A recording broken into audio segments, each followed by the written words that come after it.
sleep, you know. All right. Let's get back into it. We got a lot of fun stuff today. We got about 3 hours of Long Dark. We got some hours of the Infected to put in this afternoon as well before I go out driving this evening. Let's see if Lyft has any good deals going on today. I doubt they do, but you know, you never know. Oh, I got another tip. All right, that puts me to 105 for yesterday. Nice. Let's see. So yeah, there's some streaky zones tonight. Nothing big. Excuse me. I got the horrible cough. I finally have enough energy today to cook. I've been bedridden for the past 4 days. Oh no. Good morning, Laka. How you doing? So sorry to hear that, Meg. I hope you're. I'm glad you're feeling better today though, and you got some energy. Oh, my nose is running like crazy. Is your nose running? Yes, it is. Well, you better catch it before it gets away. All right, we are on day 551. We have about 20 days left, I believe, in Bleak Inlet right now. 20 days, 21, 20, no, exactly 20. 20 days left in Bleak Inlet, boys and girls. Yeah. That is it. I'm going to take that and that. We're going to consolidate here. Oh, wow, I forgot I had all this stuff over here, too. Holy moly macaroni. Look at all these lovely, nasty cans of goo that I have.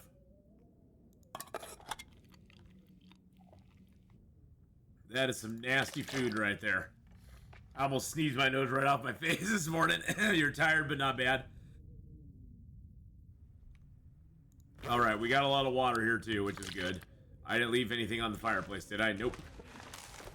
All right, we got 23 arrows. Awesome. Where's our bad bow? I want to use the bad bow. Wait a second. I could have sworn that bow was at 30%, and it's at 31 now. That's very weird. Very weird, but okay, whatever.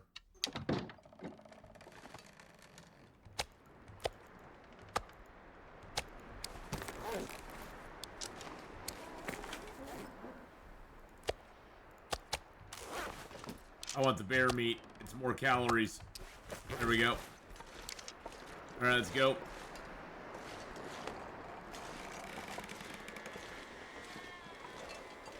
Okay, it's early morning. What are we up to in game today? Well, I would like to. I mean, we've mapped this out pretty dang good. I'm pretty happy with our map. I'd like to map maybe a little up here, but I think we can do that when we're getting ready to leave the zone. I think today I want to get my bows made. I need to get two 100% bows ready to take to Mountain Town with us. Because I always make two fresh, brand new bows to take from zone to zone, and then we're just gonna kind of chill out. We've explored a lot of the zone so far. I think I want to make one run back to the cabin over there. I don't think I left anything there, but I just want to check. I sort of like to consolidate stuff at the cannery if we can. But then it's a matter of us figuring out. We only got 20 days left in the zone. So we do not have long. We don't have long to go. Yeah, food is secure at the moment, but all that moose food, unfortunately all the moose food is way up here in the cave. It's not down here where we kind of need it. That's why I grabbed this bear meat. I'm so cold. Because we can't live at the cannery for a long time. So we might have to make a couple shuttle runs between that cave and the cannery just to get some food at the cannery for ourselves. And maybe we'll do a little fishing while we're here. I have a good supply of fuel at the cannery, so maybe we can drop a fishing line or two. See if we can get any fish. Or we could even set out a we could maybe make a fish tip up. I just about choked on my soda. That would have been bad. I drank it down and got a little down the wrong tube there. Ugh.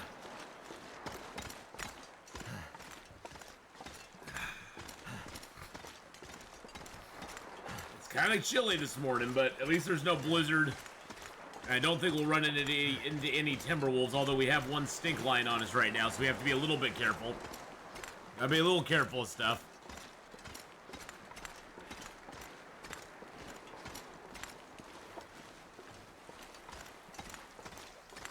No blizzard yet. Exactly, Cindy. No blizzard quite yet. Just wait a little bit. It'll change. The weather will definitely try to get us eventually, so.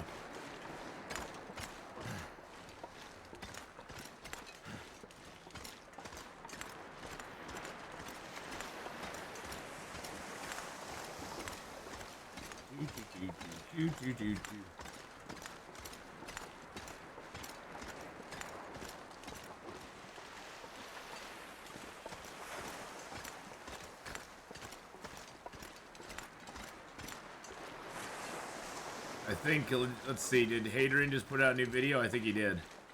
I'm pretty sure he did. I just got a notification. Yep, Hadrian's got a new video up.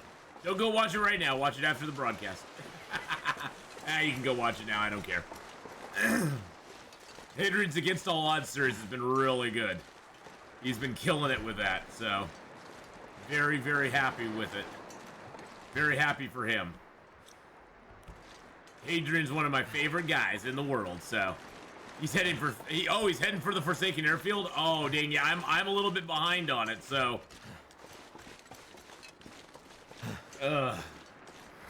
watched his new vid last night. Very cool, yeah. Yeah, everybody go over and check out Hadrian's channel over on YouTube. Go give him a sub. Go give him some love. He does a lot. He's doing just, I think he's just got, I'm pretty sure he's just got Long Dark up there right now. He was doing some Stellaris, some Civ 6, but he started a new job, and that's been keeping him really super busy. So, right now he's got the Against All Odds series going on, but he's going to be doing some other stuff down the road. I think including Crusader Kings 3, if I remember right. So,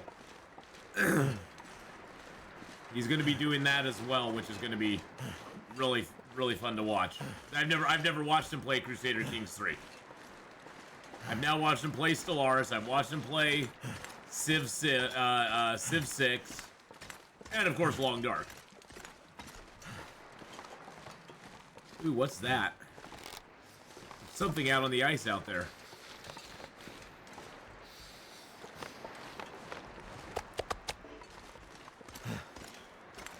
Well, at least we got lots of fuel here. That's good. Let's leave a little more cloth here.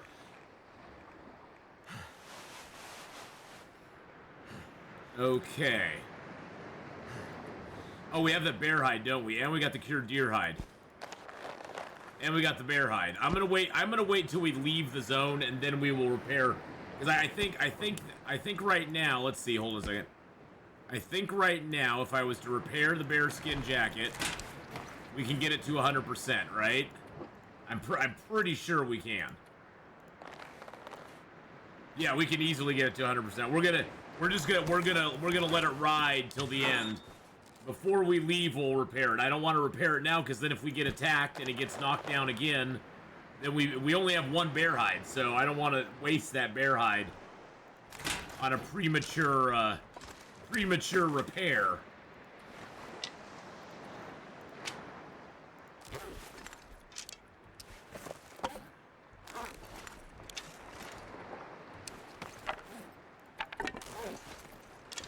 Alright, this one birch bark is gonna bother me, so I'm just gonna leave it in there. It's one, but it's got one. I got one freaking birch bark on me. Let's leave that one of those flares in there. The nice thing is that we were able to repair our hatchet and our knife and hacksaw all at the milling machine, which is super, super awesome. Okay, I think we're good on everything else. I wanna go see what's out on the ice out there. Oh man, What is the crumpled tin-looking foil thing in the tin-looking foil stuff in the crafting inventory? What do you mean? In the crafting inventory. This here? Are you talking about that? Oh, that's the down, those are the down feathers. The ptarmigan down. That's the ptarmigan down, which makes the improvised bedroll as well as makes the improvised insulation. And you need it to repair both of those as well. Then you get 4 ptarmigan down per ptarmigan that you kill. So if you kill a ptarmigan, you get 4 down from it.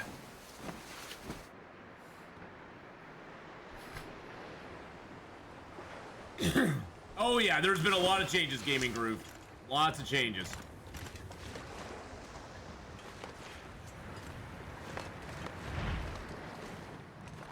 I wonder, can I safely get down there? Hey, there's a can of sardines right there. Look at that. Well, you look at that.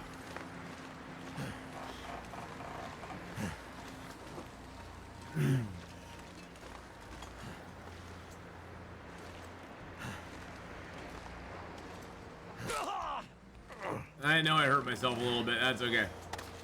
I hurt myself today to see if I still feel.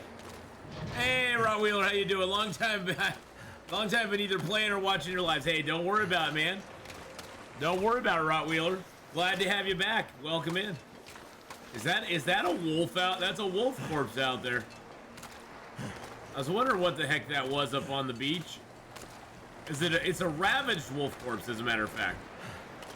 Can I even get to it? Oh, wow. Interesting.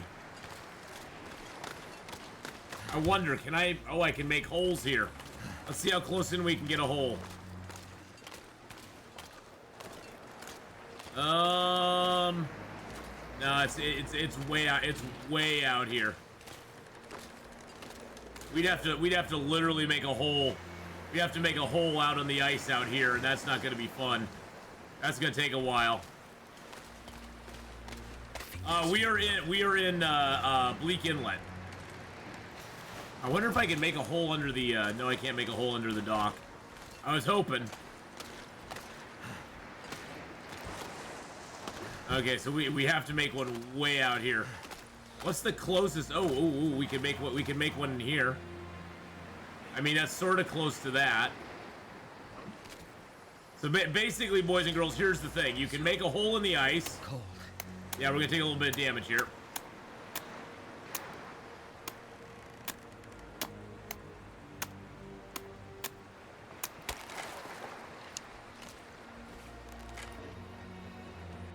And then you can fish. Then you can fish right in the ice, or you can put a fish tip up in there. If we had a fish tip up, we could put that down there too. But we don't, so we can't. Yeah, it's just windy.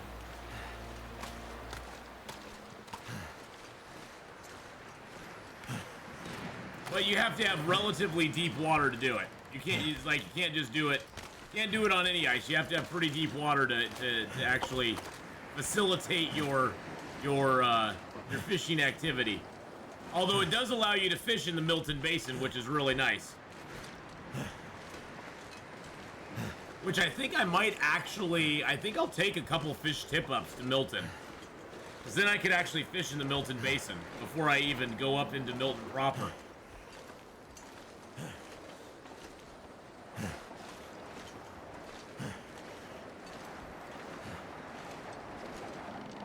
I'm just gonna go chill in the thing here for a second. Yeah, our hypothermia is kind of hurting us a little bit.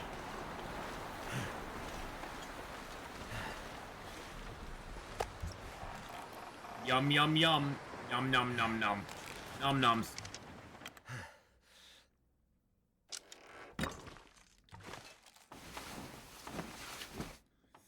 Woo! Ooh, you feel a blizzard coming? Yeah, no bees are coming. No blizzard that time. Just a nasty little windstorm. All right. Let's go to the cannery. We have several things to do there.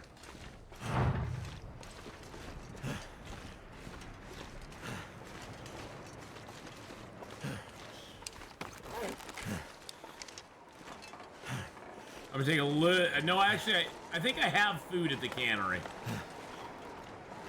I'll take one more piece of food with me just to be on the safe side.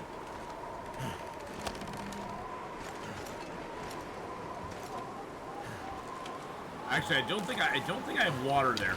I will take the birch because we need that.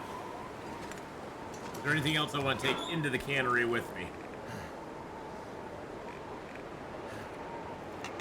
Take the scrap metal because it doesn't do us much good out here.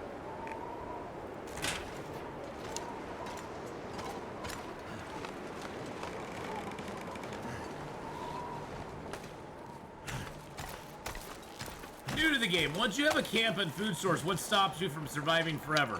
Does the temperature get colder and force you to scavenge? Do you have resource issues? Oh yeah. This game, other LeChuck, this is not a game where you base up. You can base up if you want to, but your life will generally be pretty short. The Long Dark is very much about exploring, traveling, because generally after, if you're able to survive for 20, 30 days in an area, you will exhaust most of the resources in that area, and you will need to move on to somewhere else to find them. So basing up is not really is not really. You can do it. I should revise that. On Pilgrim or Voyager, you can do that somewhat successfully and live for a while. On Interloper, the hardest gameplay level, you can't stay in one place for very long. You need to be moving from zone to zone and changing it up all the time, because you're going to run out of animals to kill, you'll run out of resources to gather, you'll run out of things to do in a zone. So you generally need to be moving around quite a bit. Like I said, on Pilgrim or Voyager, you can probably get away with living a little bit longer in an individual zone, but it's not going to be forever, because you'll run out of stuff. And as time moves on in the game, it gets colder, there's more blizzards, the animal wildlife becomes scarcer. So the wildlife becomes scarcer as the game goes on as well. So yeah, it's more of a nomadic style survival game than most traditional survival games. It's kind of like you build your main base area, and then you make sure you got food and water secured and supplied at your base, and then you kind of explore out and come back to that base all the time. And maybe you'll explore out, be gone for a day, but you'll always come back to that base.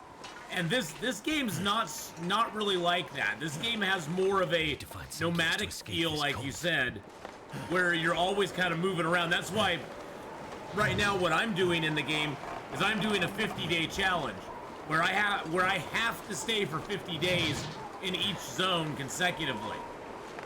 And so far we've stayed in pretty much all the zones.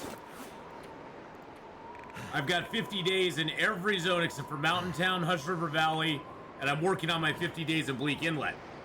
And I can't leave for 50 days, which is absolute pain for me, because I so love just to wander around the game and find things. Oh, and the other reason you want to move around as well, this is something I forgot to mention, is that from the moment you start the game, everything in the world, clothing, man-made food items, a lot of items in the game start decaying and start losing condition from the moment you spawn into the game. From that point on, in every zone, items are slowly but surely degrading. So if you don't move around, you'll get to places and there will be no food left that's in any good condition. The clothing will be all ruined. And those are the main two, the clothing and the food. And then, stuff like matches don't ever go bad. There's a couple food items that don't ever really go bad, like crackers never go bad. but generally you want to move around a lot because to be able to find, you know, your clothing items, you have to. You sort of have to get around and discover them before they get to such a low condition that you can't repair them anymore. So that is kind of important. All right, so let's see. Can I make a fishing tip up? Boop a doop a boop boop boop. Fish tip up. What am I missing? Oh, I'm missing sticks. How could I be missing sticks? How? What? Yeah. That's annoying. So yeah, it's a fun game though. I mean, for me, I've got over 6,000 hours playing this game, and I absolutely love it. It's my favorite game of all time. The only game I think I've ever played more than this was EverQuest, and we all know how that goes. EverQuest is a whole nother beast. But I would definitely, so what have you played so far in the game? Have you played the, I'm not sure I can carry much more. Have you played the story mode, or have you played just the survival mode, or have you done some of the challenges like the hunted or whiteout or anything like that, or are you just jumping right into survival? That's done. Because it's totally legitimate to jump right into survival. Hey, Mage Blackstone with the 8-month resub!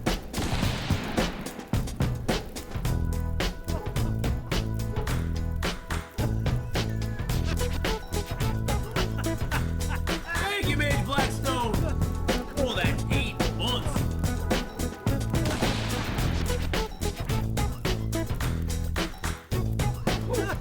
Thank you so much, Mage Blackstone. Appreciate the support, my friend. So you're just looking into it for now? Just resubscribed for 8 months. It used to be that you had to buy the survival and the story mode together. But if you're just going to go for the survival mode, I would recommend starting on either Pilgrim or Voyager. The main difference between the two is on Pilgrim, unless you attack an animal, it won't attack you. On Voyager, the wolves and the bear and the moose will start to be aggressive, and they'll just attack you if you get close enough to them, and they smell you. So that's the main difference. The loot and everything's pretty much the same on both of those difficulty levels. So I would start with either Pilgrim or Voyager, get your feet wet. The zone knowledge is... Too much stuff to carry. The zone knowledge is pretty key. Knowing where things are... these are a couple of the zones I've mapped out. Knowing where you are in a zone is very important because, and see, I haven't even mapped out Pleasant Valley very much. Because the zones are very big and there is no fast travel. It's all walking. You are walking everywhere. This game has more square kilometers of gameplay area than Skyrim. And you're walking everywhere. There's no way to fast travel from point A to point B. If you want to get from here all the way up to here, you have to walk all the way across the marsh. If you want to get from the ravine all the way to Forlorn Muskeg, you're walking all the way across. And these are all the major zones in the game. There is also another region now as well, the Far Territories, which has the Forsaken Airfield in it, Forsaken Airfield is larger than Pleasant Valley. It's like twice the size of Pleasant Valley, which Pleasant Valley was one of the biggest zones before, and now there's one that's like twice the size of it. So they've been expanding the game. They have the new expansion out now, which makes the game even larger, which is the Tales from the Far Territory expansion. And yeah, they just keep adding stuff to the game and making it better, in my opinion. They, like anything else, there's always a few little hiccups where, something gets nerfed or something gets changed or things don't exactly work right. But they're real good about, putting out patches for it. They just had a recent patch where they fixed a whole bunch of stuff that was kind of screwed up. They fixed like 150 different little bugs. Some of them big, some of them small. Now, as far as the crafting goes in the game, there is quite a bit of crafting you can do, but there's certain specific places you have to craft stuff. You can craft stuff in your hands. There's things you can make in your hands. There's things you have to make at a workbench. Things you have to make at a forge. Things you have to make at an ammo bench. And then there's stuff you can make at the fire. So, yes, the 150 bug fix update did come out, ArcLogic. It did. It's already out, as a matter of fact. So they already put that out. I need to drop something. Let's go outside and get some food real quick.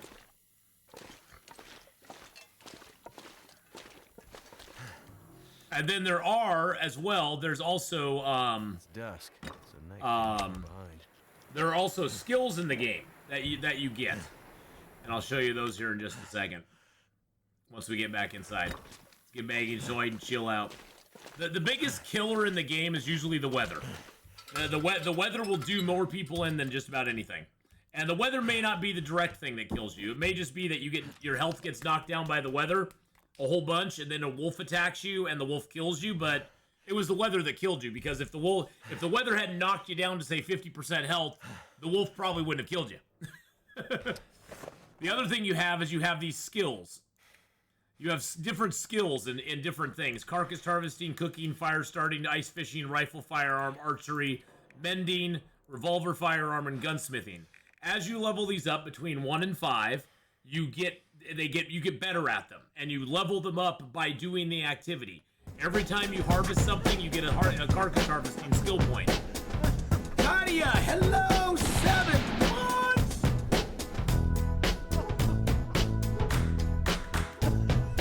Nadia with a 7-month resub.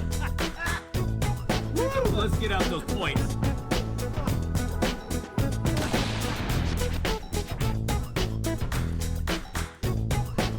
Some of the skills are really nice to get. Like archery 5 is one of my favorite to get, because you can then fire the bow and crouch. Subscribed for 7 months. Kadia, thank you again for that 7-month resub. I really do appreciate the support so very much.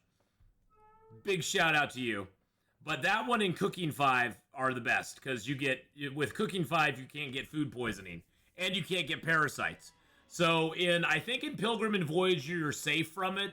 When you play Stalker or Interloper, if you eat bear meat or wolf meat before cooking level 5, you can get you have a possibility of getting an affliction called intestinal parasites, which you then have to take these medicines, reishi mushroom tea or burdock tea, or you have to take antibiotics for anywhere from 10 to 20 days to get rid of to basically recover from the parasites. And the entire time you have parasites, you lose points of health. You also lose stamina. Now, the way the game works is you have 4 main control bars, and that's your warmth, your tiredness, your thirst, and your hunger. If any one of these 4 ever go into the red, you start to lose your overall health. If your overall health ever gets to 0, you're dead. And this game is permadeath. So if you die, it doesn't matter whether you live 5 days or you've lived 552 days, you start all the way over at square one and start a brand new character. There is, oh, what was that, 4,000? There is no respawn. We have spent exactly 4,000 hours outside. That's hilarious. 4,000 hours outside, 9369 inside. So that's also one of the things I love about this game, is that there is no second chance. There is no whoopsie. I got to try this again. And every death you have, just try to learn something from it, because you'll die a lot. Trust me. I used to die all the time in the game. I used to die tons. Go back and watch some of my old videos on YouTube for like 5-6 years ago. I constantly was restarting. But you just gotta be like, hey, that's part of the game. And every time you restart, guess what? It's a brand new adventure.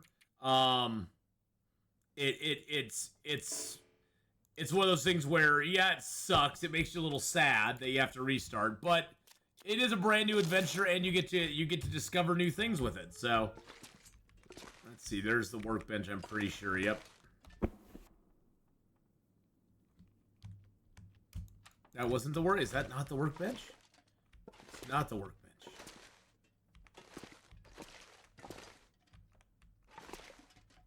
And I wouldn't have to use my... Oh, there's the forge. Okay, there's the forge. The workbench should be over to the left. If you know the area, you can... I think I missed it. Yep, I'll have to get my light source out. I was hoping to use the bedroll flashlight and see what it is.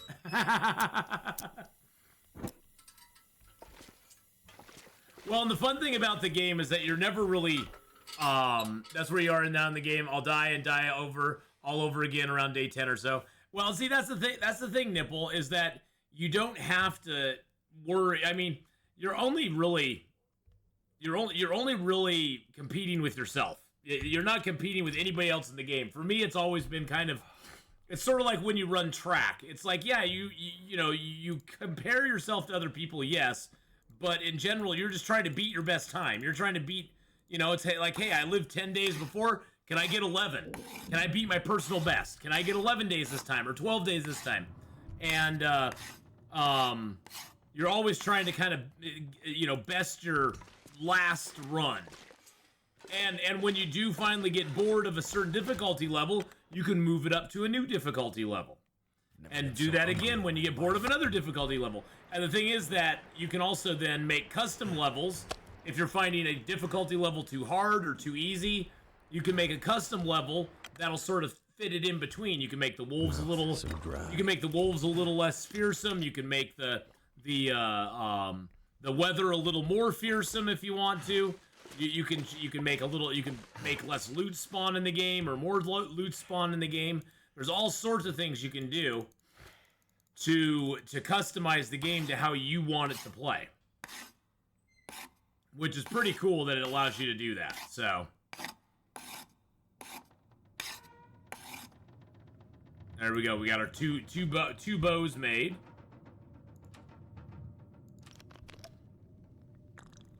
I think we'll head back.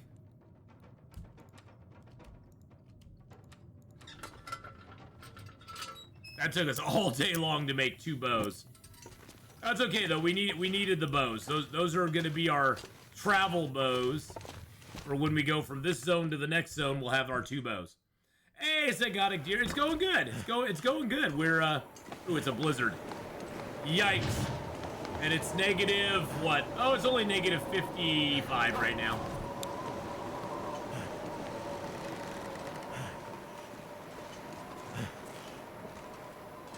We're gonna head back to our little hidey hole here. Hidey hole. This is the 50-day challenge, yep. And the 50-day challenge is a normal interloper. It's just we can't leave the zone for 50 days. And we still have 29 days, or 19 days left in this zone. We only have 19 left now.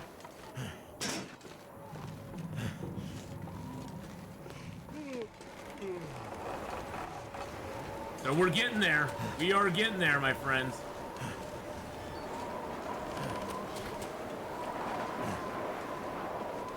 I've done a little bit of beachcombing here. I haven't done a ton. I did a little bit of beachcombing, but haven't done a whole lot.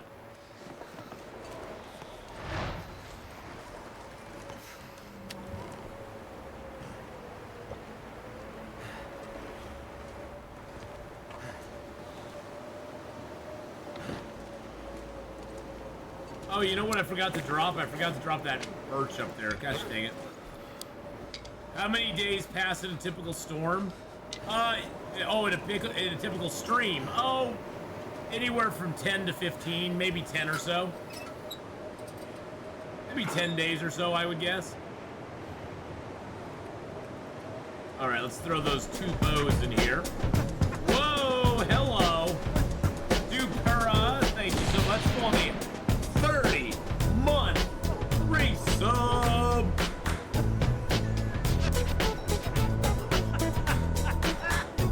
Dupera, thank you so much, my friend. And hello. And sometime faces, more time will pass. It just depends. But it's approximately that many days. I'm gonna leave the fish tip ups here, and I'll leave those nice bows here as well, and that. We found one flare shell. One flare shell is all we found this entire freaking game.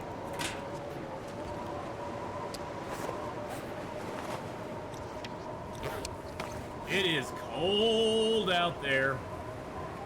Baby, it's cold outside. Say, what's in that drink?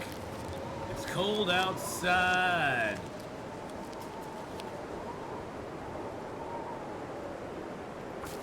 I'm just gonna prepare those up, get them ready to go. We're warming up in here, that's good. I'm gonna sleep in my bedroll because I don't trust that one. This one here gives you 3 degrees warmth. This one here gives me 6.5. I trust this one way more. And watch, I'll probably die anyway.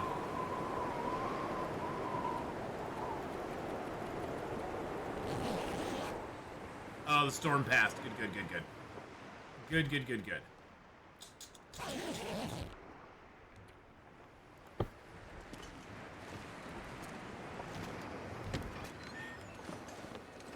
Ooh, there's a box out on the box out there and a boat out there.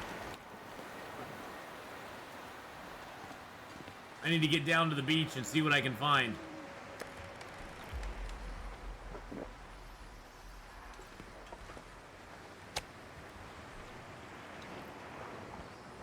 Plus, I need to make a run over and get some more, get some of my moose meat today and bring it over here. I've got my crackers here that are just kind of like sitting around doing their thing. How much water do I have? Okay. I'm pretty light right now.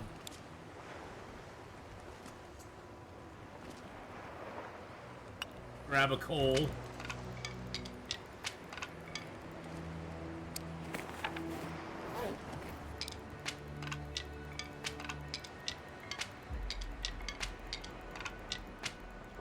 I've been so good about picking up my sticks. I'm very proud of myself. I'm proud of my stick picking up.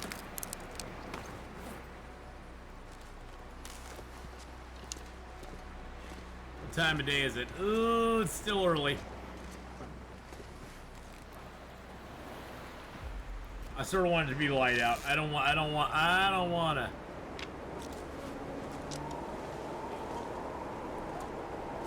God, it's so windy out there right now.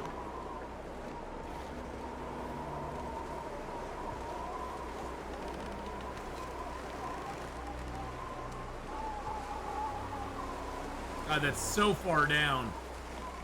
I just know I'm gonna hurt myself doing it.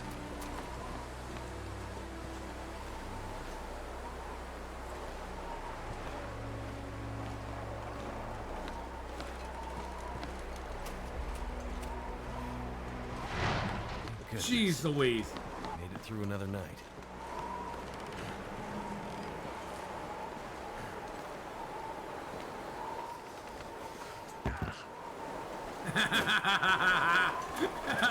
Did a little parkour there.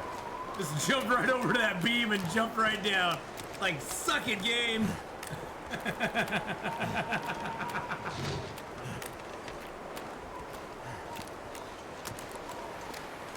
I found a way. I found a way.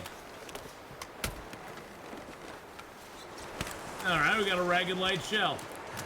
Interesting.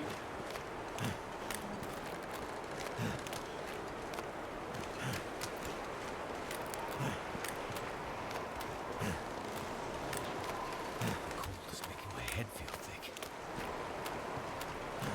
I'm wondering if we can get to this boat. I don't even know if we can get to the boat. It's kind of scaring me because it's way out here.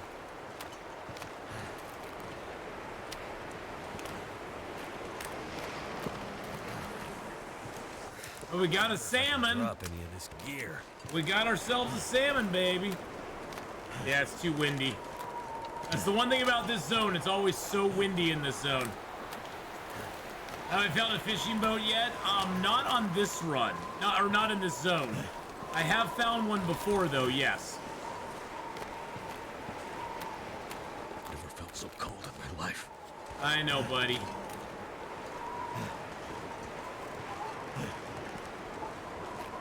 God, this zone's just so windy. It's hard to build a fire anywhere. That's the biggest downside of this zone. Is that it's just so freaking windy. You can find a few little nooks and crannies. Like we could probably, I would imagine we could build a fire like behind this, maybe.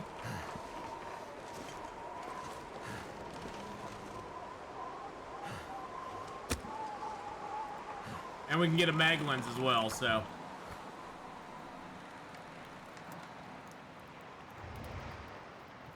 You did that in the airfield? Oh, now the wind dies down too. Thank goodness for that.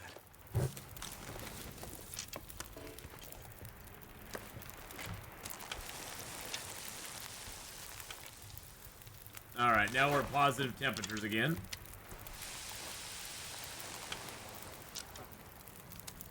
Woo! That was some cold stuff, boys and girls. Too heavy. Oh, shush up, Will.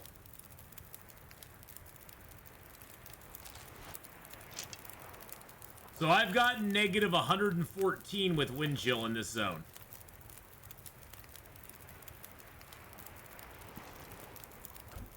That's the coldest I've ever seen in this zone is negative 115 or 114.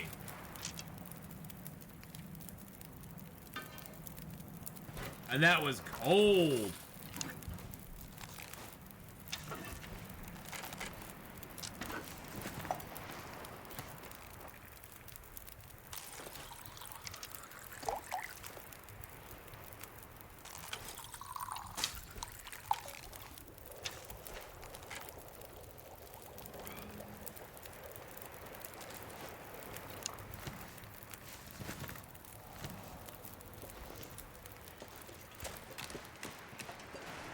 Nope, it's too windy out here still. I was just wondering if the wind was still out. Nope, too windy still. Nice little, we got a nice little fire back here. We already checked these, right? Yeah. This is actually a nice little fire spot down in here. I mean, it might be able to get blown out if the wind comes in at a certain angle, I guess, but... I'm gonna have to leave something behind. Hey, Will, you don't have to leave nothing behind, buddy. You are perfect just the way you are.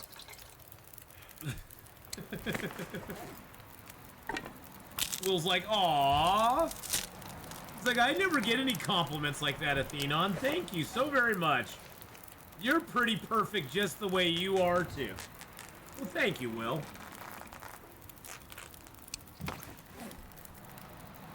Okay.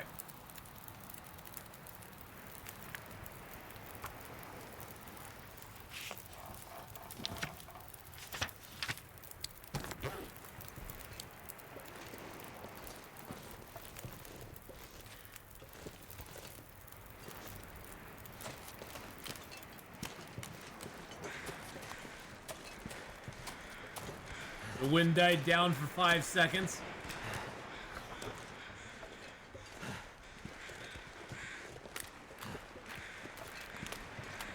Negative 15 out right now.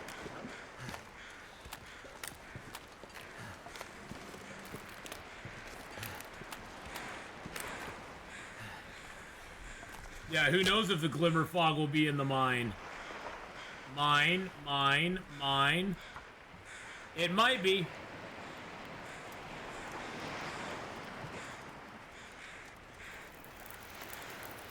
Ugh.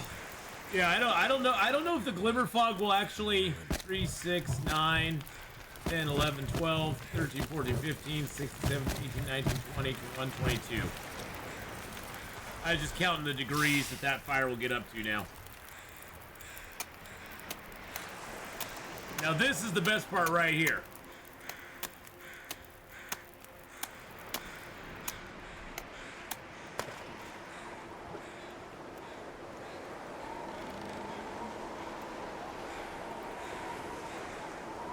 I don't... Oh, of course. Of course our fire now gets blown out. Right as I get that done. Hey! Hey, Gamer Zambin, how you doing? How's it going? Hello, hello. Yeah, more wind right as I get the thing open. And I forgot to bring my damn fish tip up. I left them behind. I meant to have the fish tip up to put in that. Yeah, once I get done with my 50 days in every zone, this character we're gonna finish up the Signal Void quest, and then we're going to park him in Forsaken Airfield for when the new or in Transfer Pass when the new zone comes out. So that'll be fun.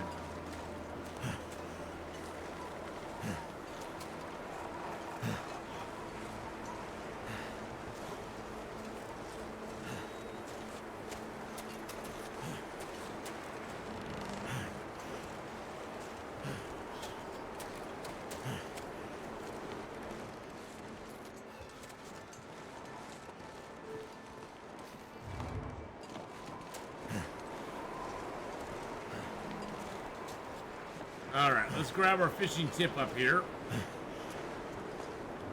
God dang it. This pack is getting kind of heavy. It is getting a little heavy.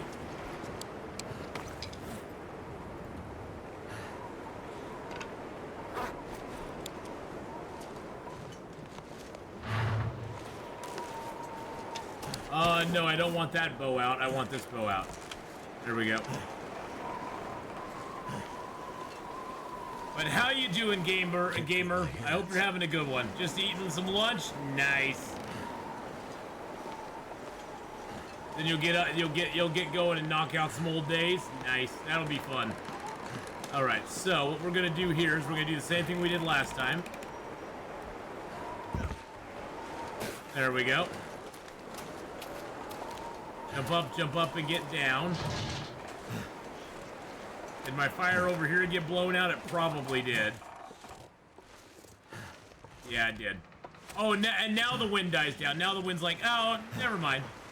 My personal best on Loper was 25 days. Gonna knock it out of here. Nice. Yep, and you'll be able to do it. Just, you know, you'll keep going. You'll get better and better.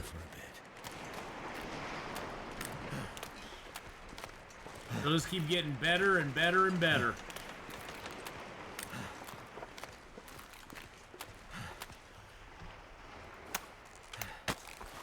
And now we can set a fishing tip up. Boop, there we go. And now we're fishing, baby. Yeah, let's go. In process of making bow now. I have so many arrows, I'm disgusted with myself.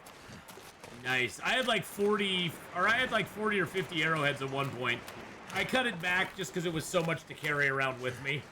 I left like 20 some arrows behind. I think in either Mystery Lake or maybe it was Broken Railroad. It might have been Warlord Muskeg. I can't remember which. Which region did I start? Started in Ash Canyon. So we started in Ash Canyon. We lived for 50 days there. Then we went to Timberwolves Mountain and lived for 50 days there. And then we went to Pleasant Valley, and where we actually found our bedroll in Pleasant Valley, which was nice. And we lived for 50 days there. And then we made our way to Coastal Highway for 50 days. We also found the Heavy Hammer in Pleasant Valley, which made up my mind that I would go to Desolation Point for the Forge Run.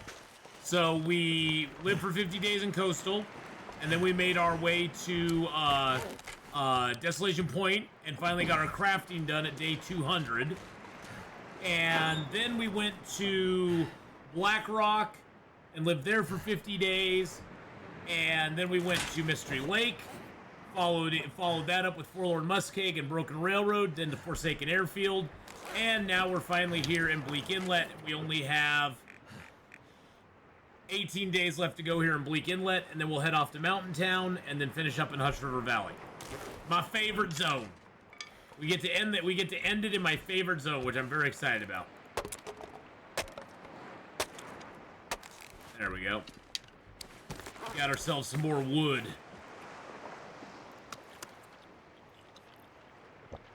Yum, yum.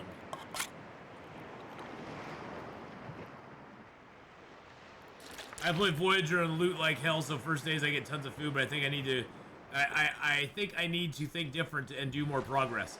Well, you know, the thing is that Voyager's great to give you some of the basic mechanics of the game, but once you... I mean, Interloper is basically a different game. Interloper is just such a different game from really any of the other game styles. Even Stalker. It's just so different just because the lack of loot, the lack of starting loot. Because even in Stalker, you start with matches, a bedroll. You start with quite a bit of stuff. And Interloper just strips all that away, makes you look for everything, and it doesn't give you anything right away. So it does give you a completely different experience than any other game mode.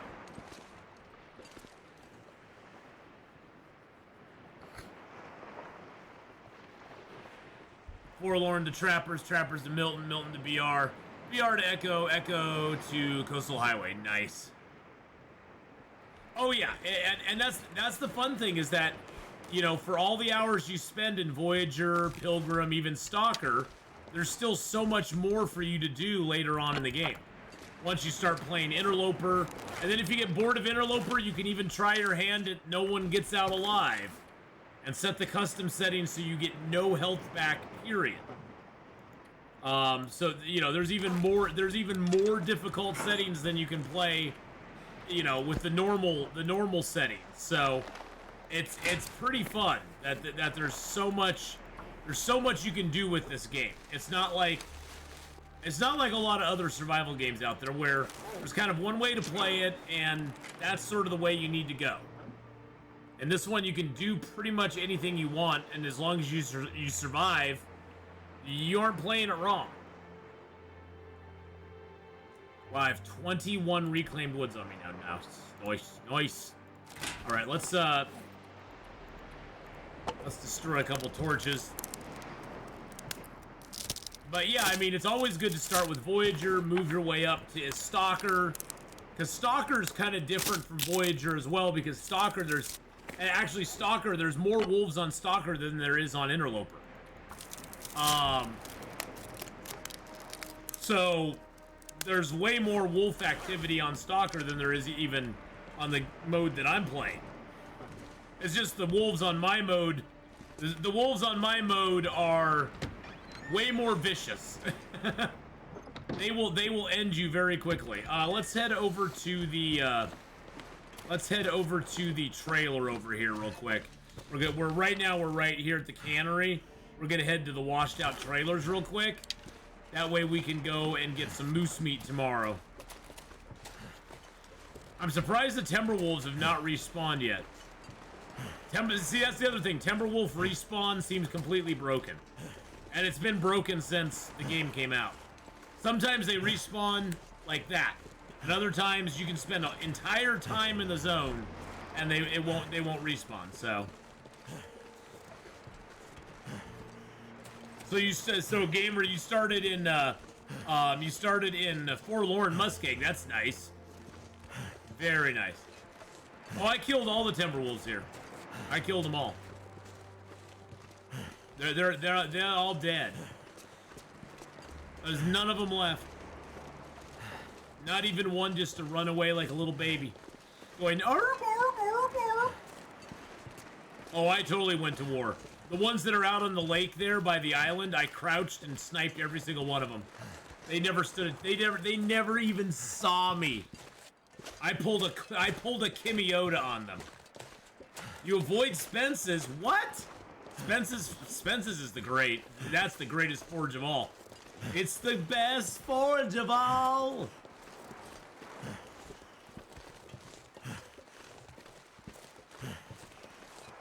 Do you ever find that cycling through the route to the dock sometimes makes the Timberwolves respawn?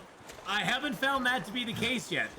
I know that has happened to me in the past, Christine, but I mean, the first time you go on that route, it always spawns 4 Timberwolves, period. It'll always spawn 4 no matter what. So the first time you go on the route to get to the Cannery, you're gonna get 4 Timberwolves to spawn. But you're up there, so it's like, okay, whatever, I can deal with them later. or you can shoot them from when you're up there. So that does happen. You always get the 4 Timberwolves immediately, but I've not had it happen on the second or third or fourth time around. No. Oh yeah, Timberwolves are just broken. That's my biggest complaint about them, is that I like the idea of them, but they're a broken mechanic. They don't work. Yes, I'll show you my clothes. You want to see me without my clothes on? What was that? Whoa, wait a second. You want to see me without my clothes on? So right now we are wearing...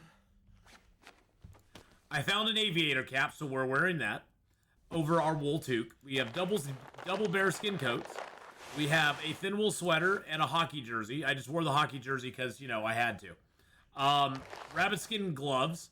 We got deerskin pants and boots. Got double socks, double thermal underwear, combat pants, our improvised insulation, and our moose hide satchel. But we also have the crampons. If we climb ropes and stuff, we can put those on. But I wear the insulation because it's 2 degrees warmth, basically. So we're rocking 29 degrees. 29 degree warmth bonus right now. Now, in the future, I may not go for double bearskin coats because when I made these, it only was taking 1 bearskin to make the coat. Now it's taking 2 bearskins. They fixed the bearskin. They fixed the bearskin coat, so now it takes 2 black bear hides to make it again. Double wolf coats. I mean, the nice thing about the wolf coat, I mean, I don't usually make it because I'll go for the bearskin coats myself. And the nice thing about the wolf coat, though, is that once you've made it, it's very easy to upkeep it because there's tons of wolves around. Tons and tons of wolves around. So you'll never have trouble having 3 or 4 wolf skins scattered all over, and you can just travel from place to place and repair it. So, the wolfskin coat is really nice for that. It's because it's super easy to fix. It does give you a 4 degree warmth bonus. I mean, this gives you a 6.5, so 2 bearskin coats is worth 3 wolfskin coats, if you want to look at it that way. Just for the warmth factor. But wolfskin coats are way easier to keep repaired. So when my bow gets made, I won't be as nervous. Oh yeah, once you get your bow made, you don't want to be overconfident, but you definitely don't have to be as nervous as you were before.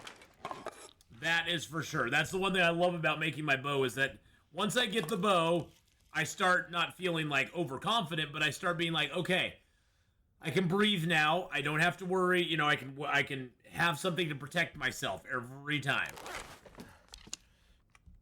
Yeah, unfortunately, that's my conclusion too, is the bearskin bedroll is kind of useless. The ptarmigan bedroll is so nice, and I'll probably never make a bearskin bedroll again. Because the other thing with the ptarmigan bedroll, it only weighs 0.1 kilos more than a regular bedroll, and it gives you, when fully repaired, it gives you 8 degree warmth. Which is only, I mean, the bearskin bedroll gives you 12, but the thing is that you look at it, the bearskin bedroll wears down very quickly and takes a bearskin to repair, and it just, to me, is not as worth it as much. It just doesn't have as much worth as it used to. The improvised bedroll, and the bearskin bedroll weighs 3 kilos as well. It's 3 kilos as well. So maybe late game when you're scrapping around for the last few bits of cloth. You know, there's so much cloth in the game, Kristany, that you'll never run out. Unless you are, I mean, there's so much cloth in the game.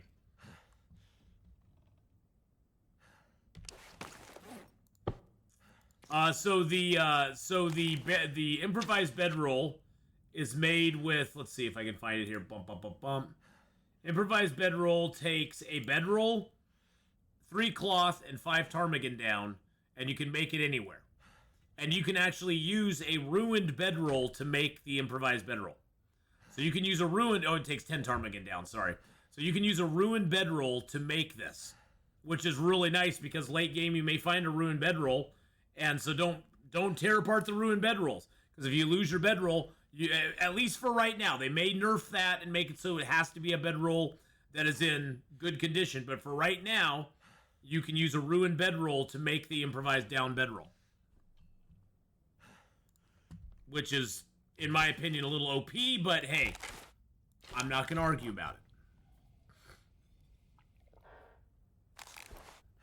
Yeah, well, and that's the thing is once you get to mending 4, one thing to remember is once you get to mending 4, you'll never fail again. Once you get to mending 5, you definitely aren't failing. But once you get mending 4, you'll never fail on a mend again. So you won't have you won't have any problem with it at all. Cloth is something, and remember, you also get cloth from metal chairs. You can get cloth from pillows and ruined bedrolls inside the trailers. And cloth also washes up on the shore. So just like birch and maple, you'll never run out of cloth because cloth washes up on beachcombing as well. So you have lots of opportunities. You have lots of opportunities to get the cloth. Don't worry about it. It's going to be fine.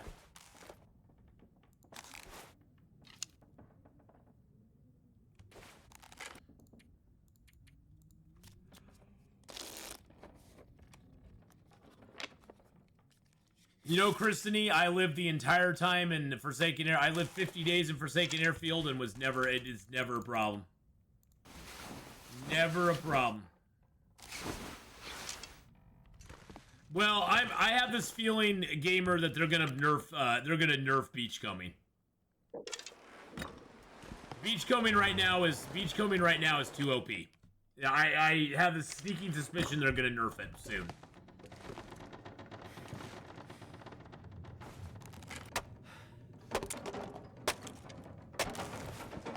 It just has too much power.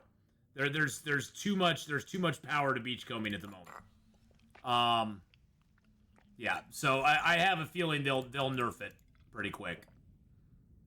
They just haven't got around to it yet. So enjoy it while you can. Just like the single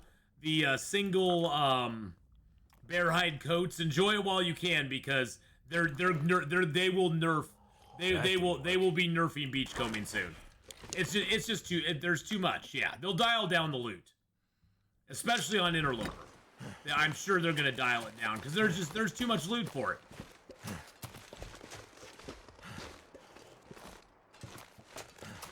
But for right now, enjoy it. Enjoy it because yeah, there's a lot of loot on beachcombing at the moment.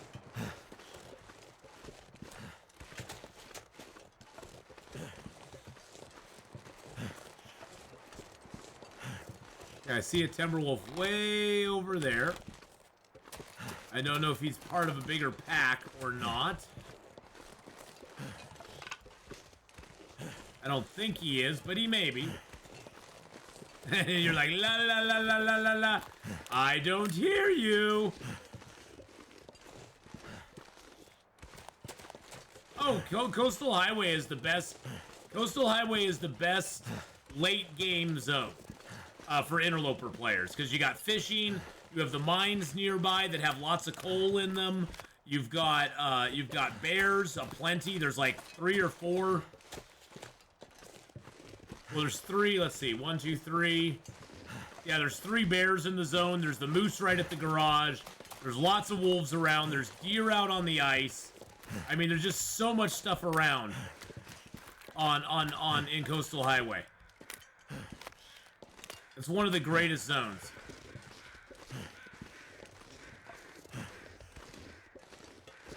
Yeah, so even if they nerf beachcombing a little bit, and the other nice thing about Coastal Highway is with all that good stuff, you can go right into Desolation Point and forage when you need to. So you got the forge right nearby it as well. I mean, now there can be an argument that Mystery Lake is just as good. I mean, Mystery Lake has a ton of stuff in it as well. Mystery Lake has 2 bears. It has the moose. It has lots of wolves on the lake. Yeah, there's plenty of ptarmigans in Coastal Highway. I got quite a few. Quite a few. I love Mystery Lake. Well, I love Mystery Lake at all times, but I love Mystery Lake at late game. Is that just that's moldy? uncooked moose meat, isn't it? It's moldy, uncooked moose meat.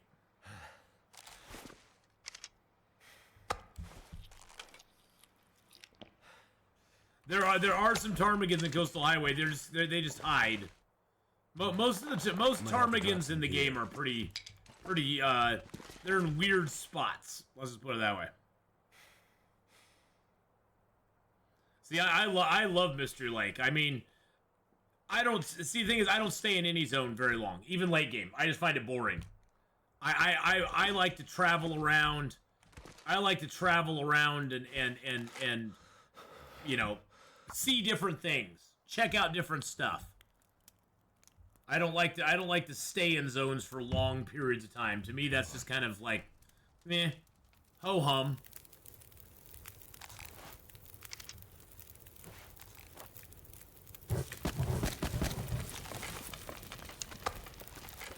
But to each their own, you know. Some people love to camp and stuff. I mean, that's what most survival games are, though. Most survival games are they're a camping simulator. You camp in a zone, and then you know, go explore. I'm gonna turn my AC on real quick. It's kind of buggy. Getting boogie in here.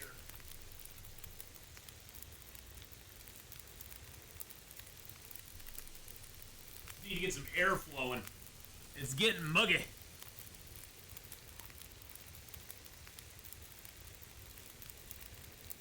Yeah, I just get bored sitting in one zone for too long. Even 50 days is too long.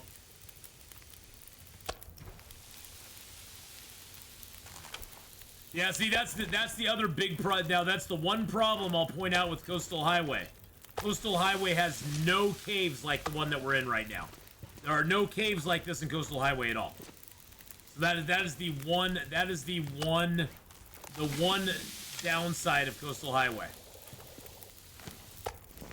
Something's gotta go. So as long as you're okay with that, you can always go out into a fishing hut and just like get rid of cabin fever.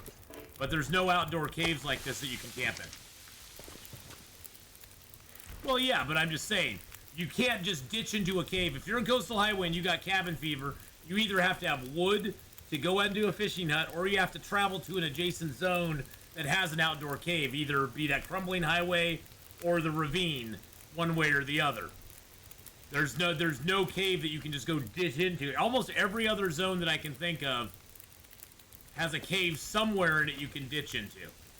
Even if it's a cave that a bear usually lives in, like in Desolation Point only has one cave like that, but a bear lives in it. So just beware. Just bearware. Cause that bear will eat you if you ain't careful. Yeah, exactly. That's the thing. You just save that's why I was saying, usually the best thing to do is just save some firewood up, and then if you get in trouble, just go out and do some fishing when you start to get cabin fever, and you'll be fine. It's just, I'm just saying, though, that's the one drawback of Coastal Highway. If you do start to get cabin fever, you have to kind of go, okay, where can I go? And it's like, there's nowhere really to go except the fishing huts. Because most of the time, the sort of normal response to, oh, I'm getting cabin fever, well, better go into a cave for a little while. But yeah, Coastal Highway, for late game, that's one of my favorite zones. It just has so much going on for it. And I just like its close proximity to Desolation Point, too. Oh yeah, and you have the two, well, you have the mine between, you actually have two mines, because you have the mine between, time to look for shelter. Coastal Highway and Pleasant Valley. And then if you want to go into Crumbling Highway, you have the mine between Crumbling Highway and Desolation Point. You can get probably 60 coal between the two of them. Easily. It's pretty damn good. Yeah, 64, exactly. That's the thing. Yeah, it's amazing how much coal you can get between the two of those. It's pretty nice. Well, and you have the Aurora mine. You can go into the Aurora mine if you want. I usually don't go in the Aurora mine. I've been trapped down at the bottom of that damn thing before. I ain't going in there. I ain't going in no Aurora mine. I mean, I go into the top part of it just to loot it, but I don't usually go down to the bottom. It's just it's too dangerous. If you get stuck down at the bottom, you have to wait for another Aurora to come around. Tylea with a 42-month resub. I get a little greedy and carry all the coal to the fishing docks. Yeah, the top part's totally fine. Tylea, thank you for that 42-month. 42-month resub. Thank you so much. How are you doing, Tylea? Hope you're having a fabulous day, darling. Thailand Singer just resubscribed for Hello, 42 hello. months. Why, hello there.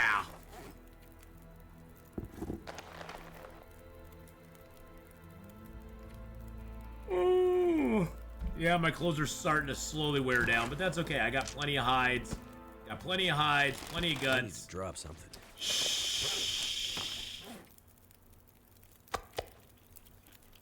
Will.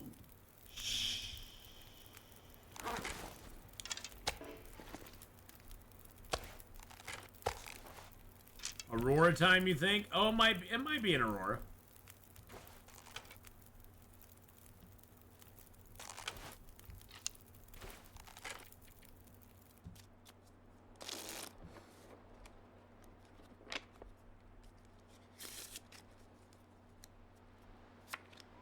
A barbecue chicken sandwich. Now I'm eating a crab ragoon.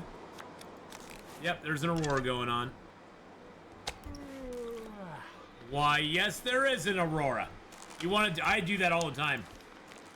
I'll be like, ooh, I want some. I want a hot dog sandwich, and then I'm gonna have some eggs.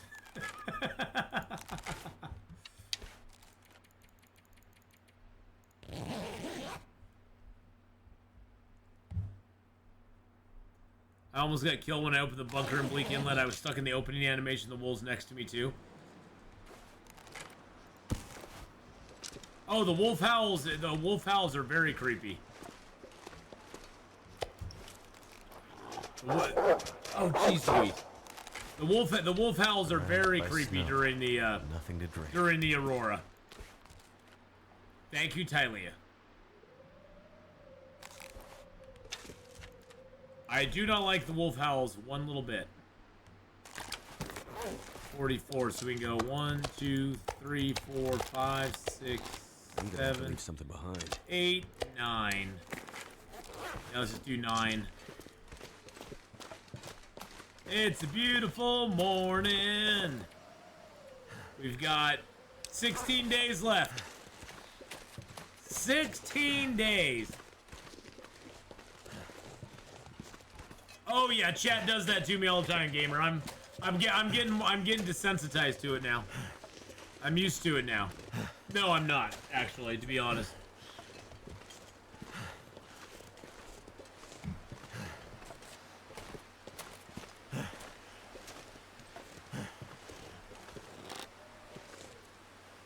I think that's a wolf down there.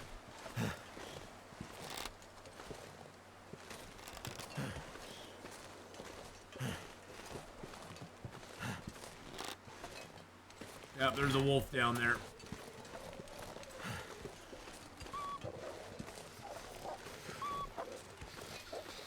Oh, interesting. The whole pack's around.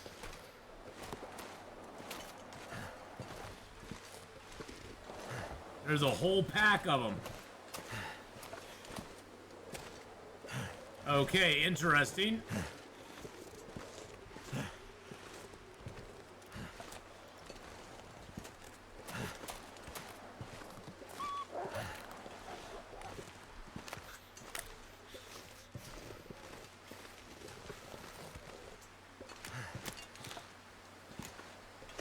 Interesting, okay.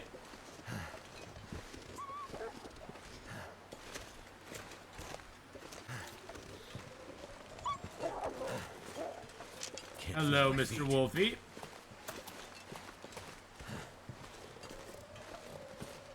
Do I not have my pants on? Oh, no, I have my pants on. Okay, I was thinking maybe I didn't have my pants on, and that's why they were running. I run around pantsless sometimes, and they run because of that.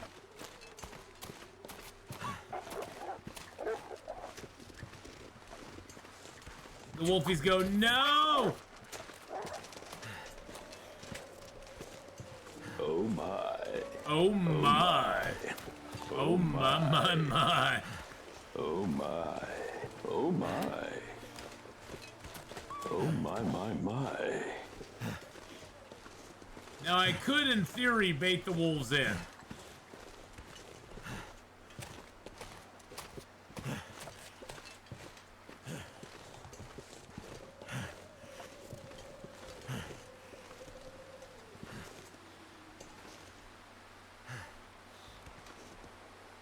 Hello, Mr. Wolfie.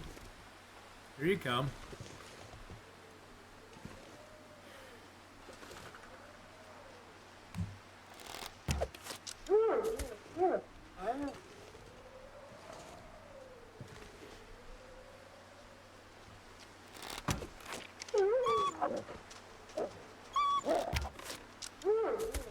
There we go.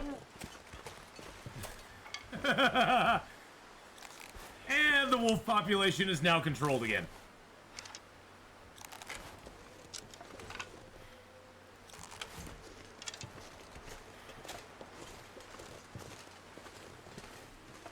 I'll be back for you guys.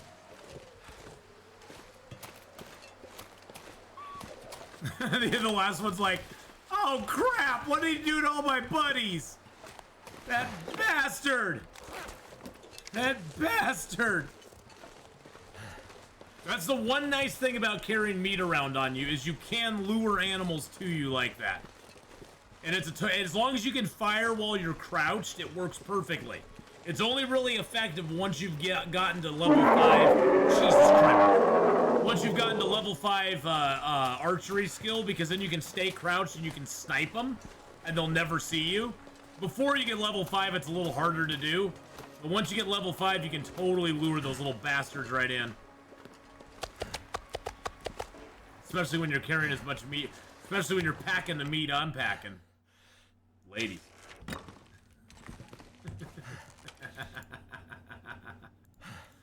Hey now! You just forgot his invitation was in the mail. Yep. That's pretty much it. Alright, so we got those wolves out there now. I could go harvest them. All things being equal. I'm still surprised the moose is not spawned right here. The weather's actually not that bad right now. I've made a few of the new recipes. It's just such a pain in the ass. Trying to gather all the ingredients and then carry them around is just like, no, I'm good.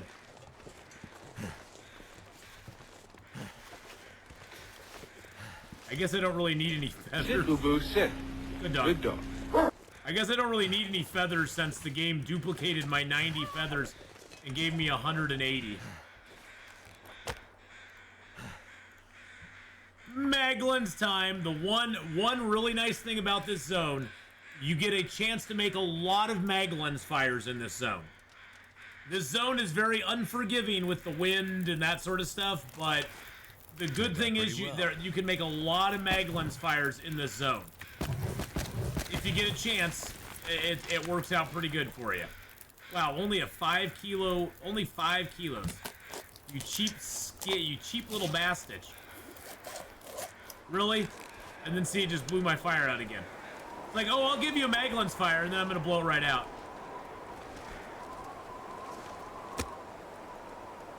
After you utilize all that fuel on it.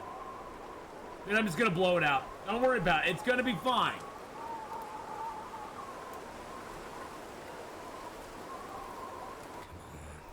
Come on. All right.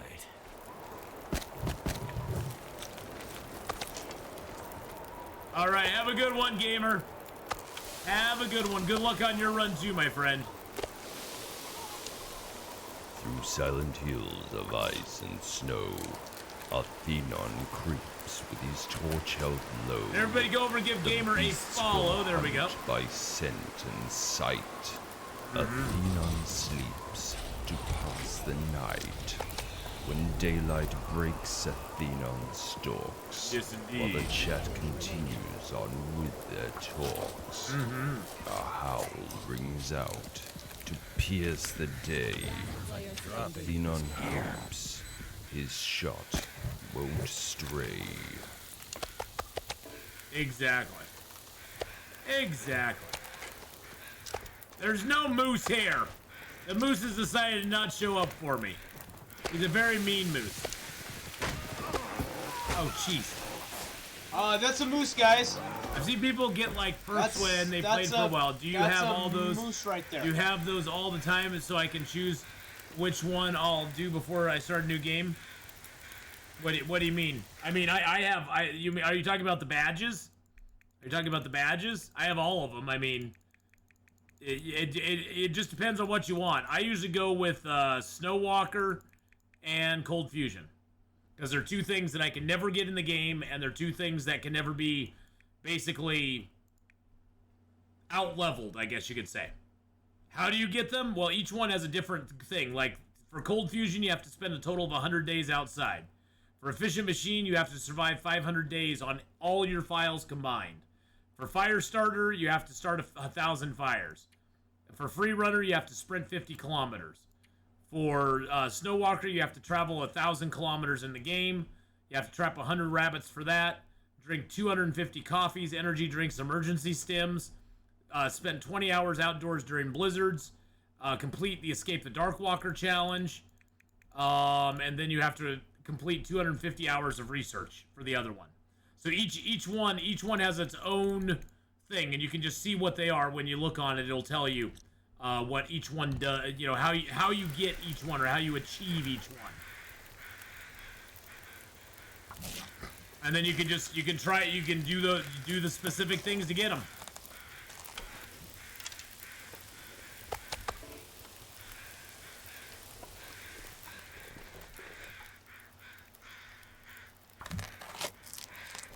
Yep, you just keep playing the game. That's the only way to get him is to just keep playing the game. If you play the game long enough, you'll get most of the badges. So, because yeah, it's mostly just time. So yep, just carry on and you'll get them eventually. And then on different levels, you get different amounts of badges. I think on Voyager you can take like 5 badges or 5 or 6 on Voyager and Pilgrim. But on Interloper you only get 2 badges. You only get 2 badges and that's it. The 2 badges that I personally use all the time. The two badges that I personally use is I like Snow Walker, because it gives me a stamina. My stamina bar recharges faster, which is nice. I can't get that from. There's nothing in the game that gives me that otherwise. And the other one that I like is Cold Fusion, because it gives you a permanent 2-degree bonus to air temperature, which is basically like getting a free piece of clothing. Now, there can be an argument said for taking Efficient Machine. The thing is, though, that I think Efficient Machine, you basically, if you play the game long enough, Efficient Machine becomes no longer, it loses its functionality the further you go in the game. If you're playing the game and you only live for like 10, 20 days, and you're just trying to get through that first 10 or 20 days, Efficient Machine's a good option because you consume less calories. But the thing is, later in the game, as you can see, I have tons of food. I don't care if I'm saving 10% calories. It doesn't matter to me anymore. That's 500 days in all your games combined. So every game you have.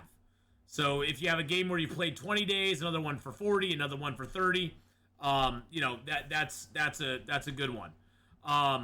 It all adds up.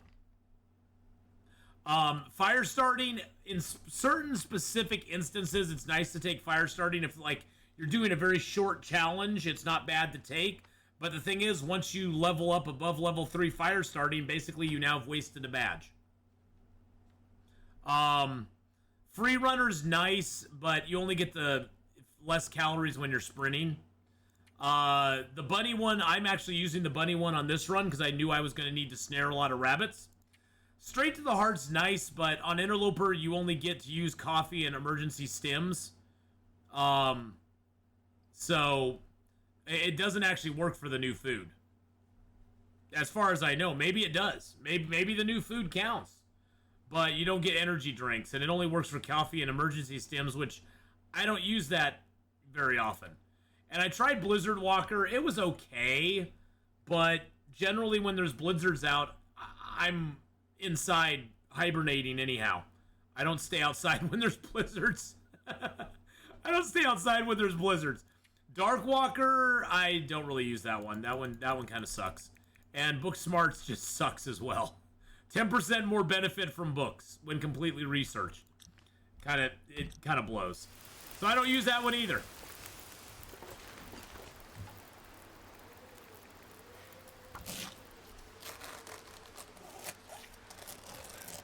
Oh no, that's totally cool. Yeah, the buffs are. Oh shoot! Dang it! God dang it! Curse you, wind! You blew my freaking fire out, you son of a biscuit!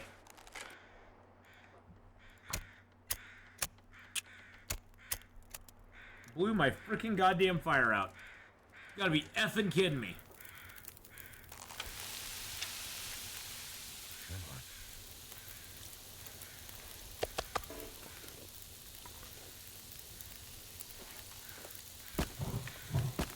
I don't even think I have enough fuel to get it. Oh, yeah, I do. Okay. Wow.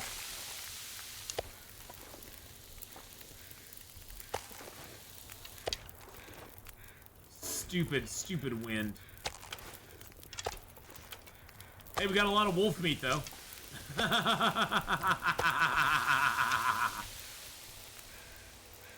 Tales from the Far Territory. Well, you'll be waiting for about a year, Mega. They are going to finish Tales from the Far Territory till probably end of next year, would be my guess. Maybe middle next year at the earliest. But yeah, it'll be end of next year before it's finished. It's not going to be done. Yeah, it's not going to be done anytime soon. They'll get the next part of the Signal Void out by the end of this year, and then they'll be working on they'll be working on the rest of it next year. So it's gonna be a while. They wanted to get it all done in 1 year, which I thought was very ambitious of them, but it didn't happen. It didn't. I had a feeling it wasn't going to happen, and my feeling was correct. It did not happen. They were unable to sort of get that. Oh, they haven't even got part 2 out yet. They haven't even released part 3. They haven't even released part 3 yet. They released the first initial part in December. They got the second part out in like March, I think it was. And the third part is coming out here soon.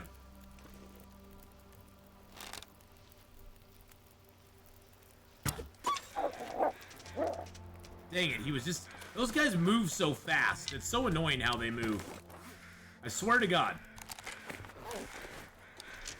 Yeah, they don't even have part 3 out, though.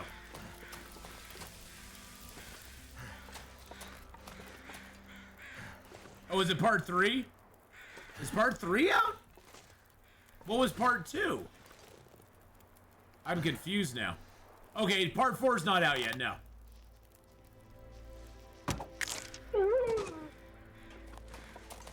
There we go. So part 3 is out, Christine? Is the Signal Void part 3 then? I don't keep track of the parts very well, so I thought the Signal Void was the second thing they put out. What was the second thing they put out? Was it the cooking stuff?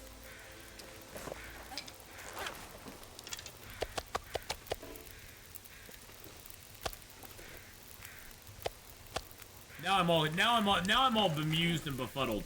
That's okay. I'm used to it. I'm old, so you know I have a pass on that now. So yeah, part 4. So the next part's coming out the end of this year. The part after that will be out sometime in 2024, right? 2024. Is it 2023 right now?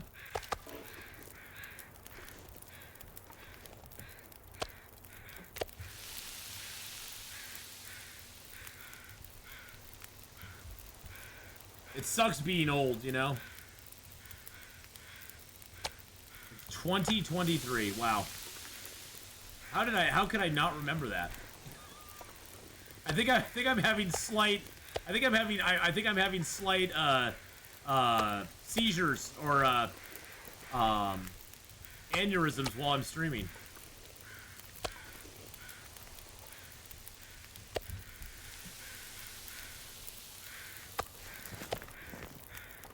All right, let's see if we can get most of this done. Was the airfield. Second part is Signal Void. The front. So Frontier Comforts was the third part. Okay. Okay, so Frontier Comforts was the third part.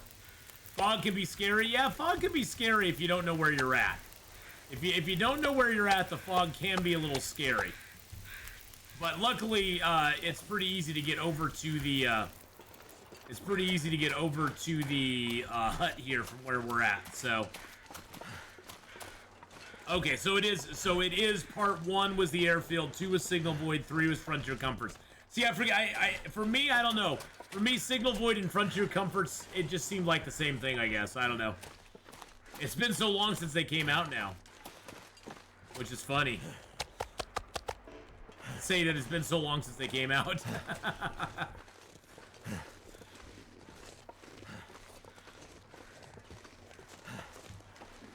Signal Void for me was kind of wah wah wah. It was like, okay, it's kind of cool, I guess, but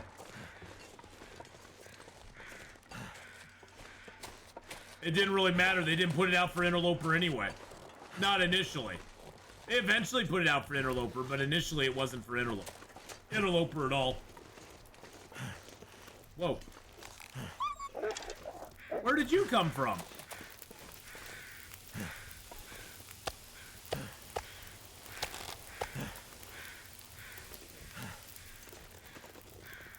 Who is new Mr. Wolfie?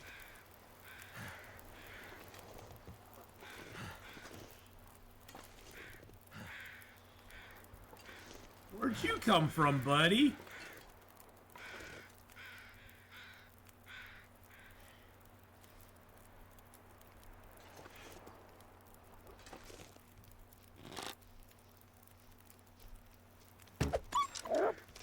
Dang it, I missed him again. He does that stupid little turn.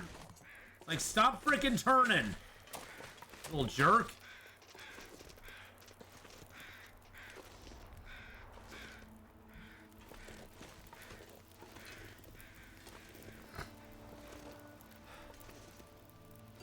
Now I'll be coming downhill.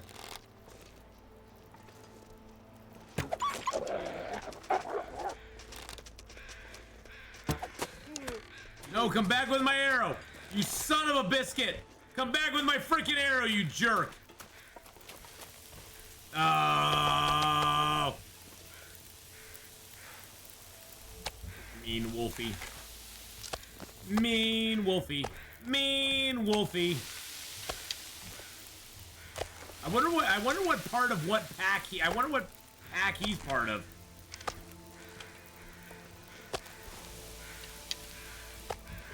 That's what Timberwolves do, though. They steal your arrows. As long as I can leave this zone with like 20 arrows or so, I'll be happy. We won't need 20 arrows in the zones we're going to, so.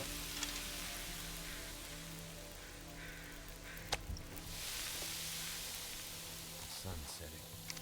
It's gonna get a lot colder soon.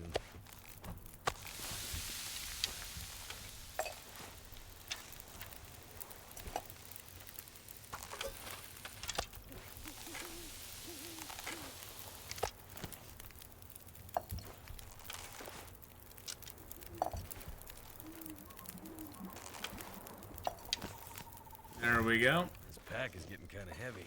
Yeah, I know it is, but that's okay, buddy. Don't worry about it. The time I lost 2 arrows, I shot him in both thighs. It ran off. I was so pissed. I know. It's always so annoying when they run off with your arrows. Well, hey, it gives us something to do tomorrow. We can go look for an arrow. It's not what I want to do, but we'll go do it. Damn you, Mr. Wolf. Curses, Mr. Wolf, running off with my arrows. Well, those wolves gave us a lot of stuff to do today.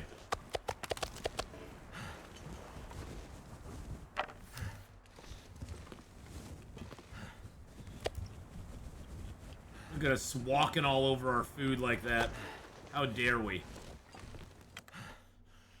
Hey, Holden Wolf, what'd you do? You stole my arrow. Those damn wolves, they always steal my arrows, man. They always steal the arrows. They're very mean that way.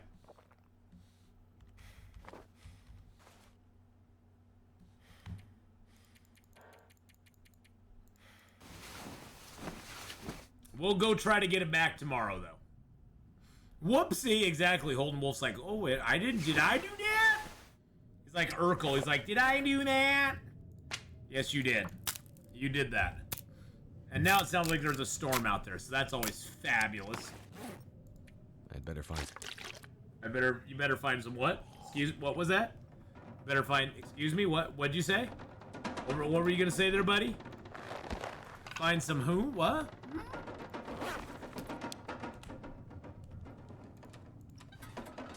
You know what we're gonna do? It's light out, so we're gonna break this shelf down here.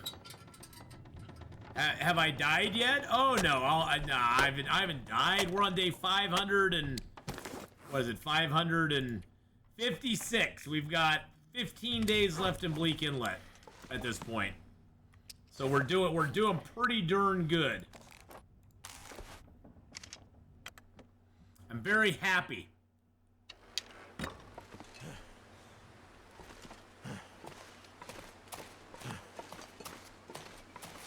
826 days.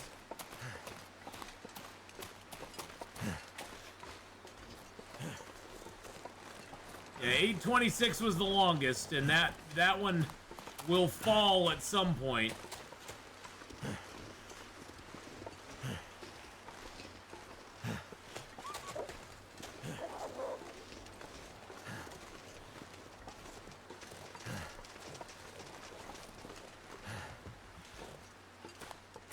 Where are all these wolves coming from, I wonder?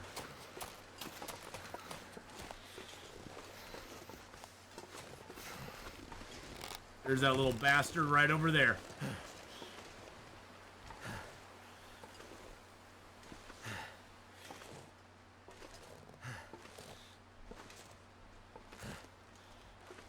Here, Mr. Wolfie.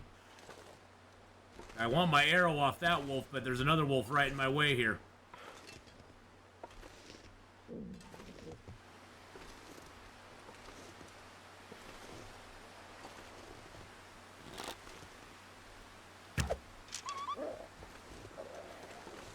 Great, he's running off with my arrow too. Little jerk.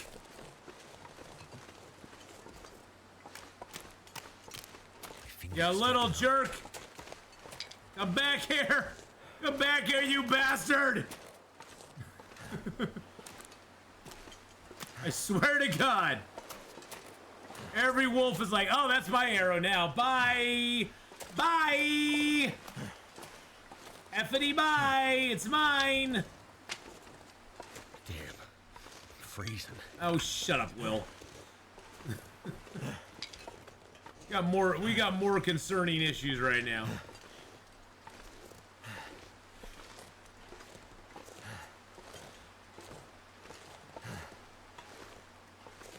Can you find a rifle revolver on Interloper? Not anymore, no.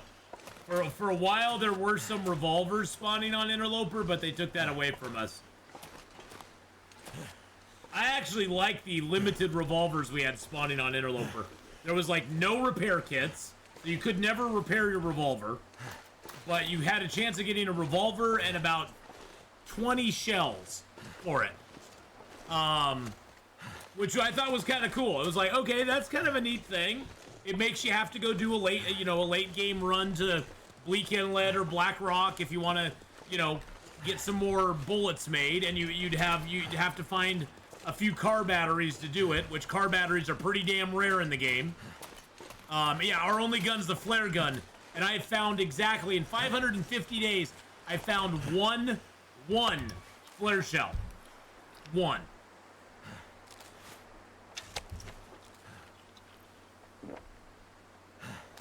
Oh, I think the revolver on Interloper is really fun. Especially when there's not repair kits, because you're not just going to go off and shoot the revolver whenever you want because you can't repair it. And if you can't repair it, it's just going to start jamming and not working very well. So it's actually kind of a cool thing to have on Interloper, I think. Because you're not just going to go off firing it willy-nilly at anything that moves. And it gives you some. It gives you something to do late game, which I like the idea of that. I like a good late game project.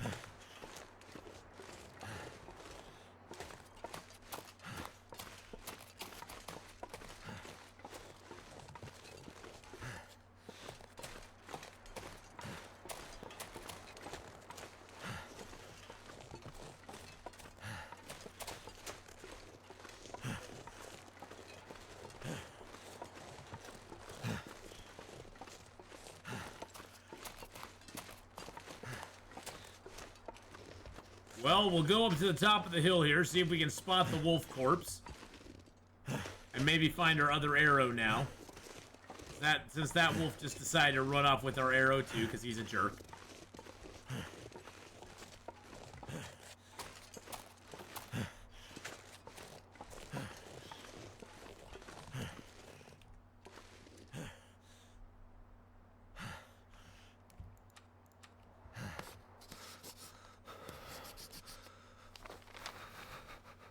Nope, nothing spawned, nothing came in there. That's too bad.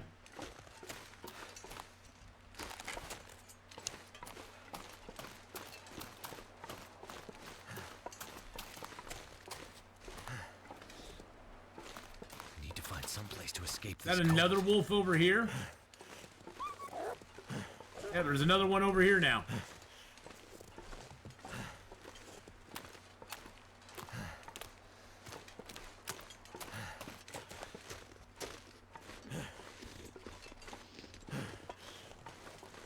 Oh, is that him there? Yep. Oh, no, that's a deer corpse. Gosh dang it.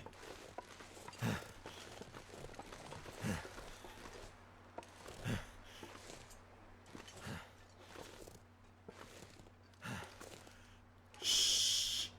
Very, very quiet. Going to try to hunt the wolf in his native environment.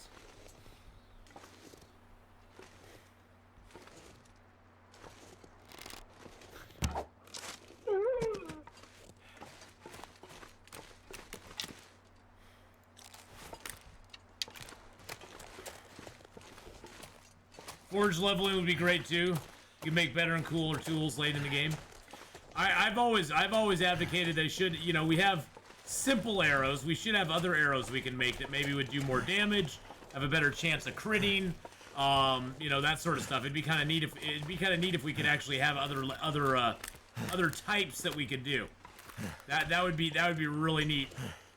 I also want to have a sharpening skill, where if you get your, like an actual, sharpening skill. I know there's a sharpening skill, but I want an actual, chart, like we have for, we have for cooking and stuff.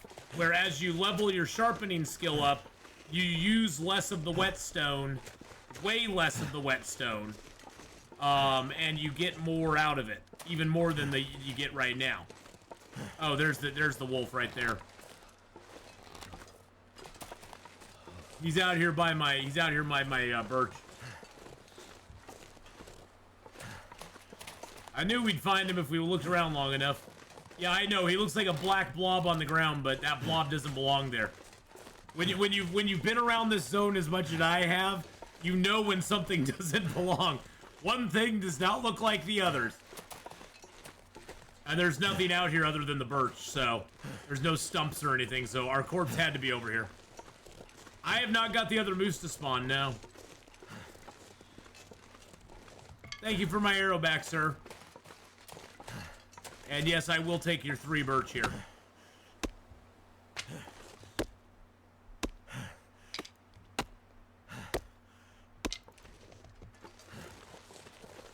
It's odd that removing material from a blade, though sharpening or using the milling machine always increases the condition.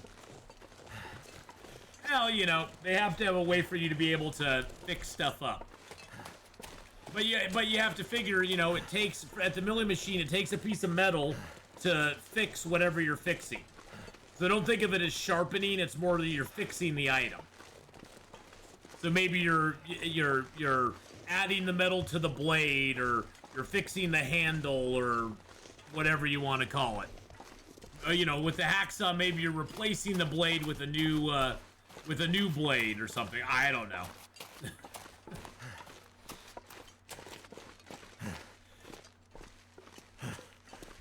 Ah.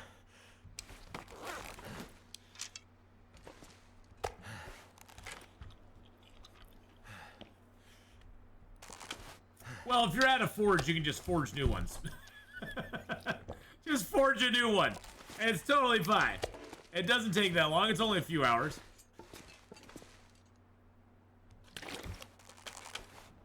I want to be able to use more materials from the games like Antlers, for example. Oh, I mean, there's a lot of expansion they can do. I don't know how much they'll actually do on it, though. I mean, I've wanted things like salted meat for ages, and I don't think they'll ever do it. The improvised bedroll, I think, is a good start. I think the improvised bedroll is a nice start, but I want to be able to do that with my clothing as well, and you know, having the improvised insulation. But I want to be able to actually modify.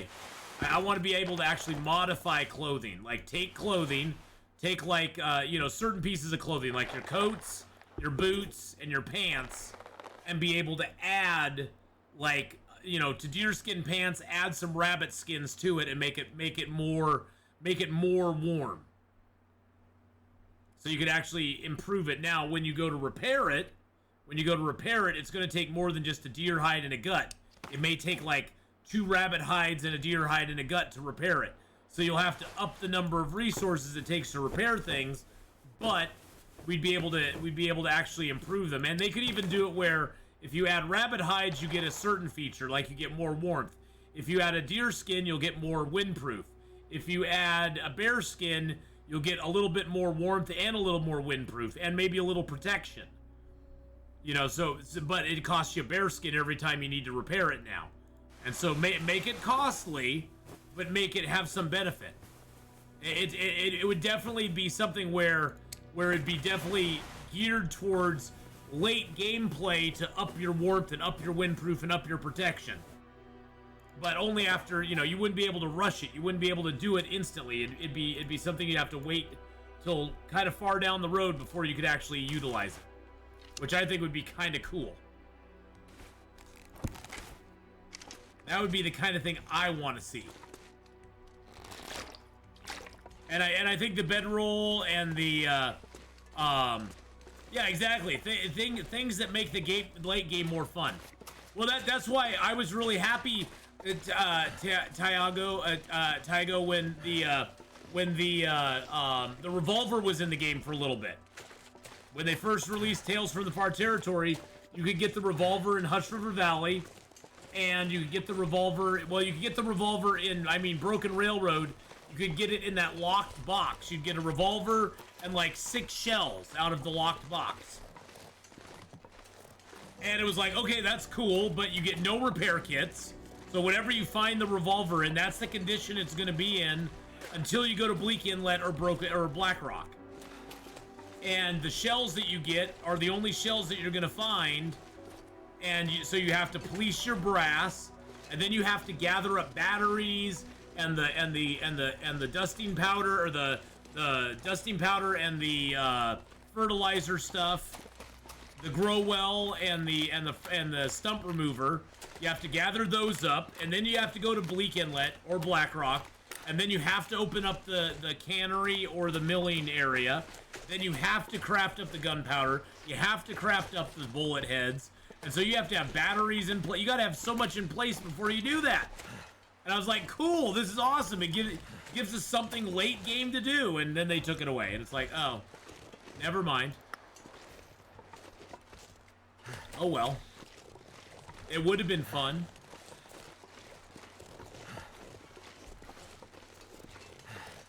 Maybe they'll add it back in one day. I don't think it ruins Interloper at all. I know some people are like, oh, it sucks having the revolver and Interloper makes it too easy. And it's like, I guess. I mean, you got to go through so many steps to get the revolver. You have to get to Broken Railroad just to get the revolver. And then you only have like a few shells, and I mean, it's like, okay, well, it doesn't, I mean, and now the flare, the distress, I found 3 distress pistols this game, and I found 1 shell. So it's like, okay, so distress pistols and shells are really hard to get now.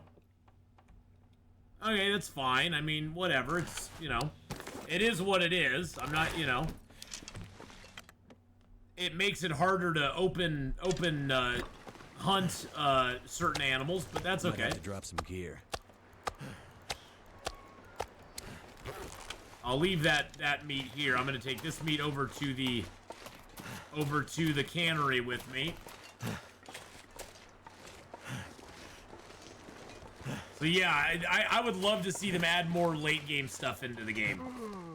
Things that you couldn't really do early game, but that, you know, with given enough time and make them expensive, like the whole clothing modification thing, make it expensive.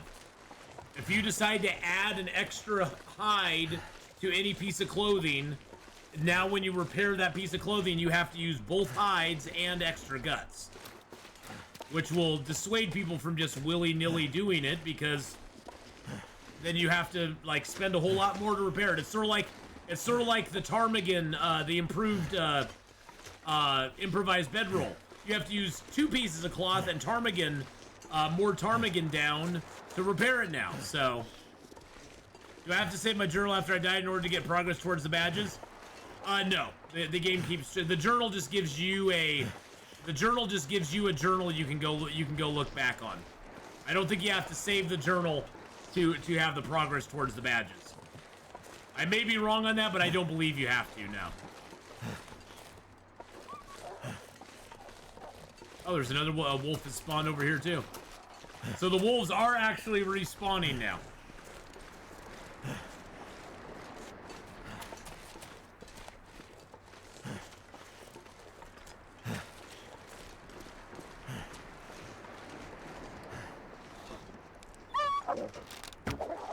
Oh, jeez Louise. That arrow went flying. Cold is making my head feel thick.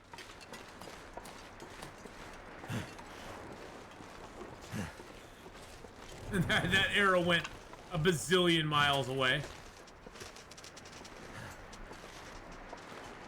That wolf just doesn't know what to do. He's very confused.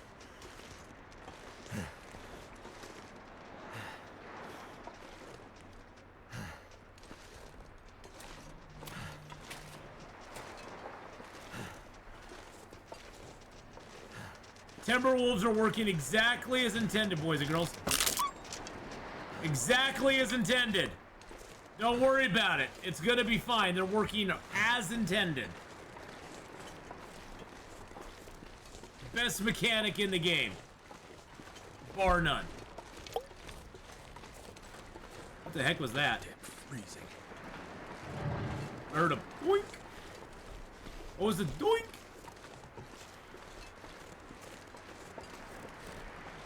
That was weird.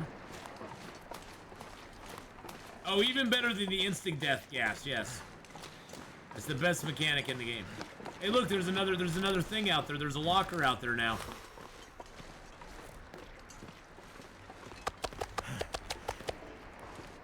Boop-a-doop. I always like to close the door. Makes me feel safe.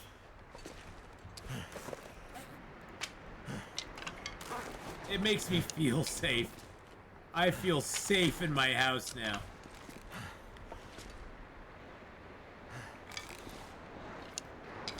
Oh, that was my biggest complaint about Timberwolves when they first came out. I was like, really? You're gonna give me this very difficult wolf to kill, and you're not gonna give me any special hide, no special thing that I can craft out of it. That seemed to be like the biggest. That was like the biggest dropped ball. That was like the biggest unintended, like.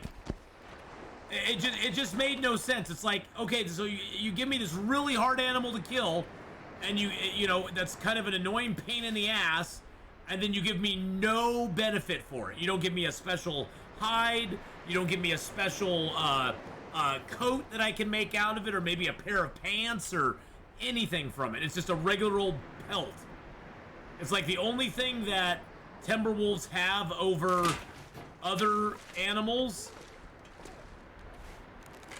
The only thing they have over other animals is that they have a little bit more meat than the regular wolves. That's the only thing they got.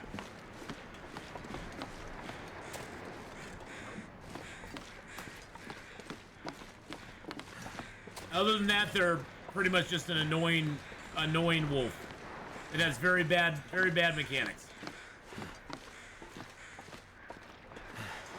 We're gonna go down and check our fish trap. That's what was down here.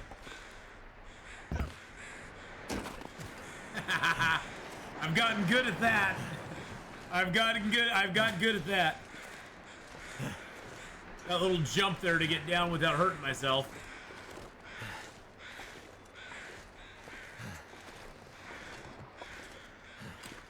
I'm sure our fish tip-up has something. I'm sure it was sprung. Yeah, it's sprung. I bet that's what I heard. We got close enough to it, it went boink.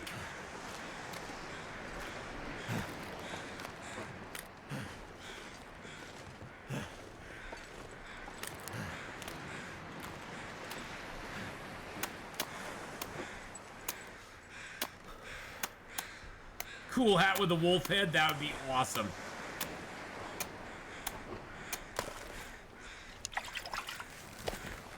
Hey, I got a rainbow trout. Look at that. That was kind of cool. Not sure why I feel so tired.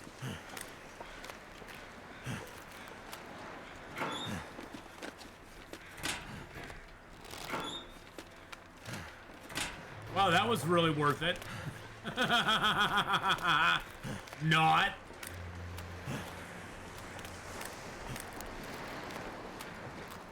See, there should be a rope over there. You can drop off that little ramp, and you can just utilize it, or maybe like a little ladder you can lower or something. There should be something, and there's not, which is just annoying. It's like, really? If you want to go back to the cannery, you have to go all the way around on its stupid little parkour path.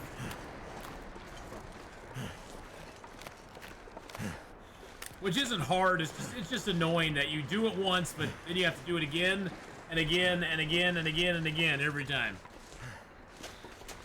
Now, we could, in theory, if I had potatoes, I could make coastal fish cakes.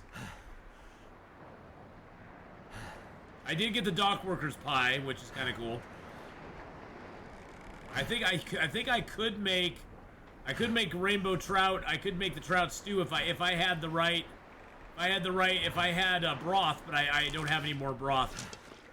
I've not really found any ptarmigans in this zone. I'm sure there are some, but I haven't found any, so. I mean, we'll just cook the trout up. I'm not gonna take it anywhere with me.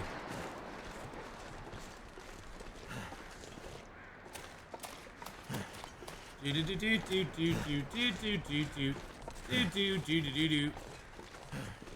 know what's just horrible? For the last couple days, I've just had baby metal stuck in my head. I don't know why. I've had baby metal stuck in my head. It's crazy.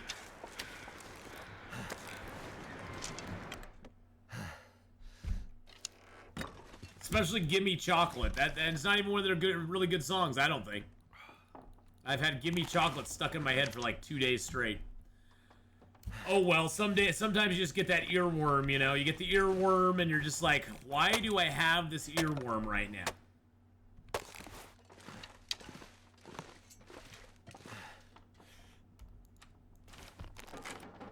How many recipes have I gotten so far? I've gotten 7.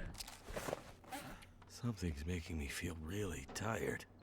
I've got seven recipes. I got the Ranger Stew, the Thompson Family Stew, the Coastal Fish Cakes, Prepper's Pie, the Briarhouse Pie, the Camber Flight Porridge, and the Dock Workers Pie.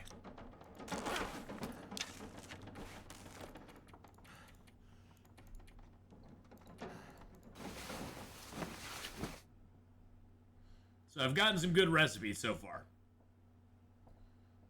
I'm only missing 2 recipes out of the whole batch, so.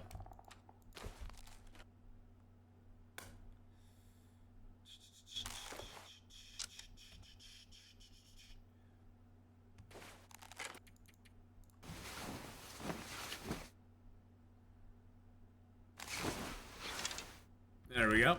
Perfect. Is it really a storm outside? Is it really a blizzard? I heard that. Game. Swear to God, game. Hey, Daggers, how's it going? Game. Yeah, Lily's Pancakes and Stalker Pie. Yep, Milton and Hush River. Those are the only 2 that I haven't been to yet.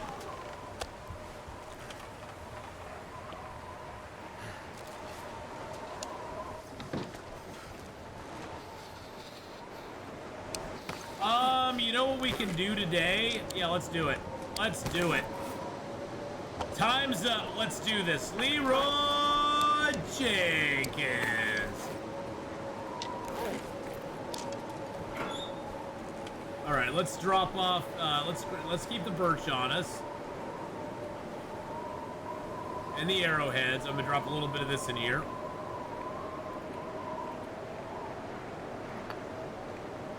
And wow, that took that fishing tip down to 21%. Wow, okay. What do I get if I destroy a fishing tip up? I get metal and a stick back, okay.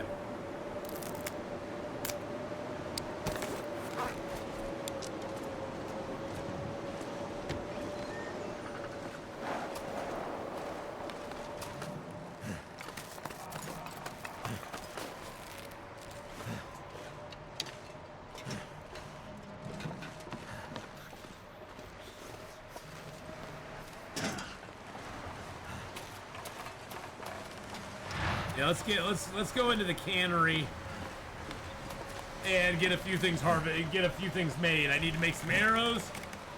I need to kind of figure out my gear now because we're getting close to the end in this zone.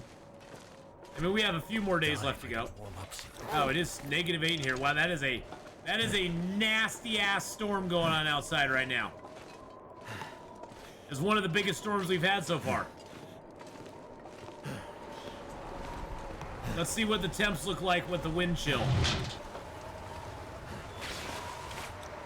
We're looking at -101. This is the biggest storm I've had so far in this zone. -101.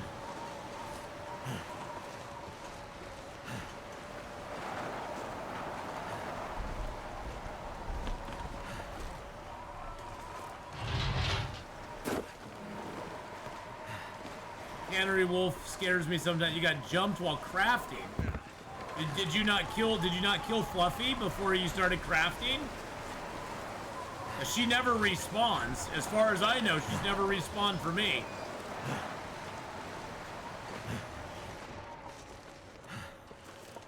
Well, we could have chose a warmer time to come over here, I guess. Even in here, wow. It's a -101 out. Jeez Louise, man. Good Lord.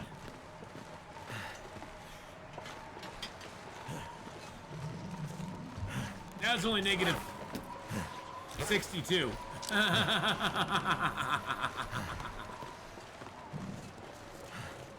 Oh, Oh, she was probably in the kitchen. She likes to hide in the kitchen. Thor, how you doing? Little by Mouse, how you doing?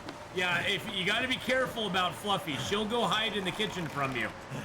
And then she'll come out and get you. She likes to... Oh, I didn't bring any food with me. Son of a biscuit. I meant to bring food with me and I didn't do that. Okay, well, we've got limited time in here then. Son of a beach. Son of a beach.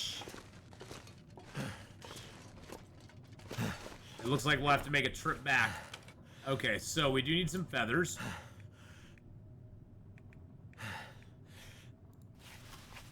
And I need a little bit of that. I need a few of those. Oh, that annoys me.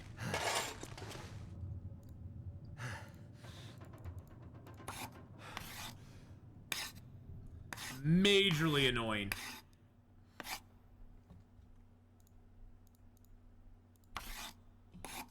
We'll have to head back and then come back again, which is just like so annoying. I saw someone get inside here for the first time only to die to the live wires. Oh no! Oh god, the live wires got him.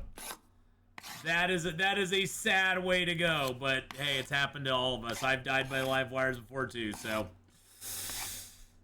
it happens to the best of us. We can't avoid it some days. Okay, so those I can put in there. The metal I'll put in there. The arrow shafts I'll put in here too. That gives us 18 arrow shafts, which is great. We'll take those with us. Let's drop the toolkit back down. Oh, Jesus criminy. Oh, God.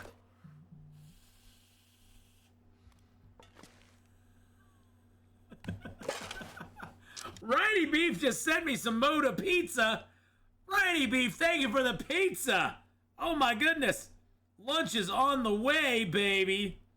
Oh, yeah. Thank you so much for the Moda pizza. Yum, yum. I love their pizza. Their pizza's so good. It's very simple, but it's very good. It's one of those where it's like you wouldn't think it'd be good, but it is very good. Thank you so much, Righty Beef. Holy crap. Scared the heck. Yeah, it was a Rhiny jump scare. Can I make one more fish tip up? Oh, I need 2 sticks for that.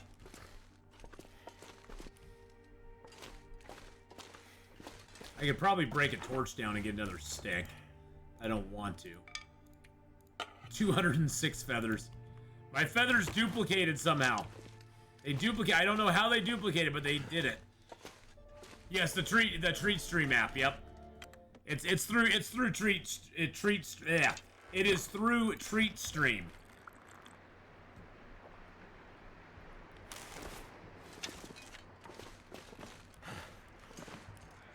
I'm gonna go back this way because it's just easier.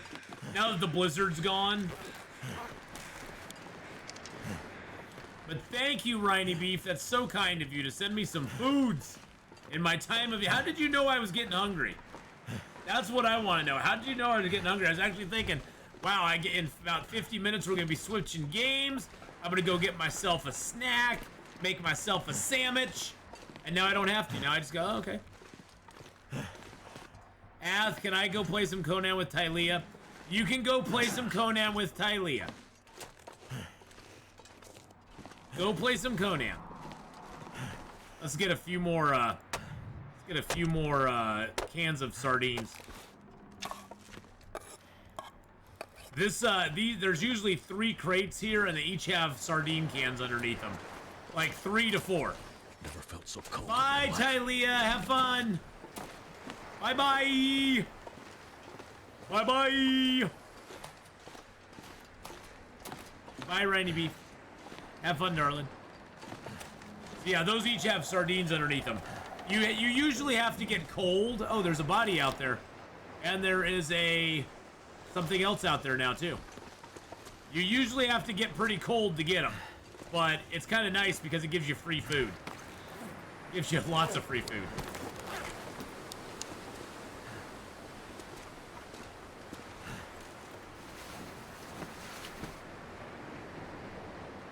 And thank you again, Riny Beef. I have so much talent in my small body. Let's go check out the wash-ups.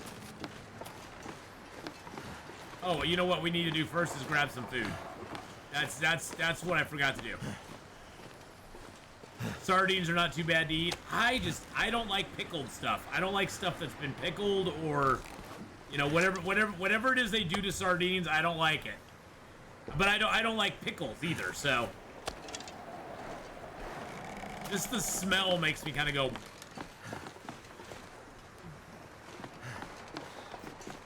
Makes me go.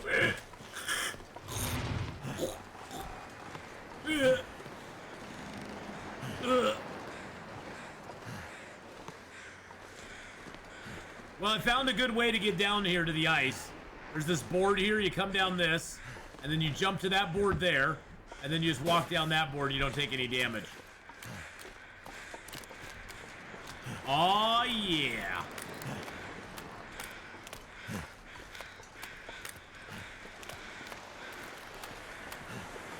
Looks like a dead dude washed up. And a birch washed up too.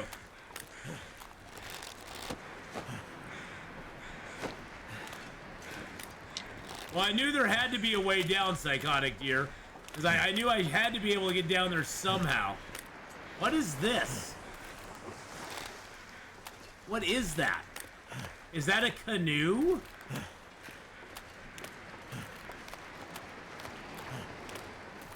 Is it a canoe? It is! Well, there's nothing. Can I get in it? Paddling, rowing, row your canoe gently down the stream. And there's nothing, it's just a canoe. Okay.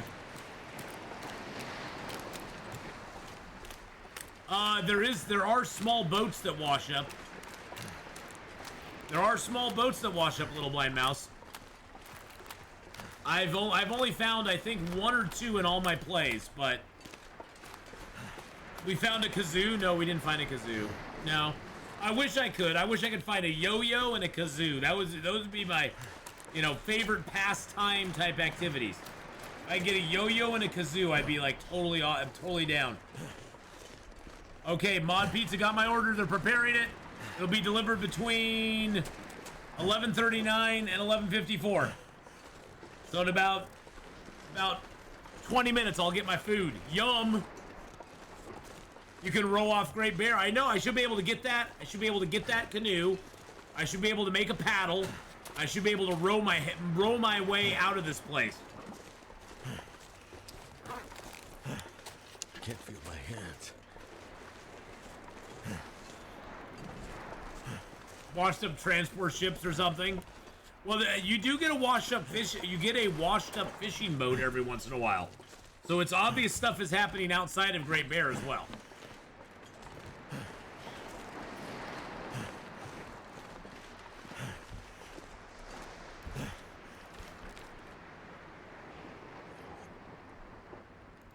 I'm gonna grab another stick. I'm gonna drop this new birch here. A large ship heading towards me, I run. Yes, I would. I would definitely run.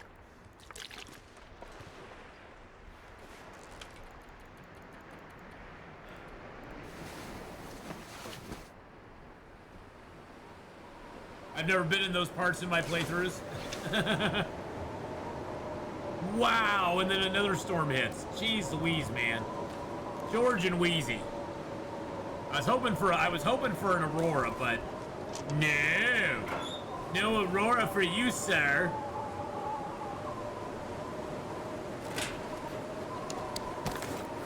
No Aurora for the wicked.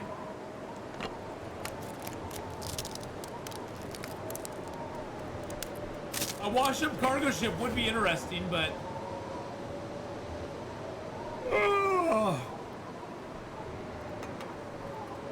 I don't know if it would actually happen though or not. It'd probably be hard to get that in the game though. I do have 3 tinder plugs on me, which I don't need.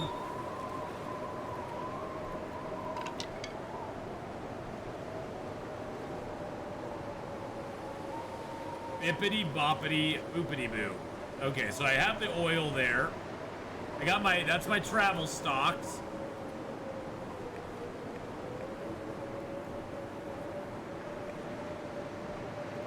Can't believe how much gear I have just sitting around.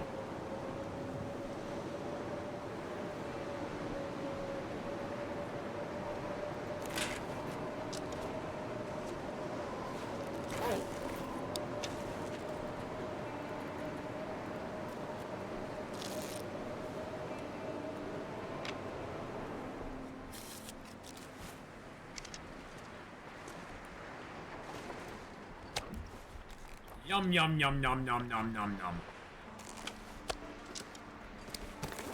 So we are at day 558. We've got 37 days done in Bleak Inlet. 13 days to go, boys and girls. And then we're off to Mountain Town and then Hush River Valley after that. We do not have much time left.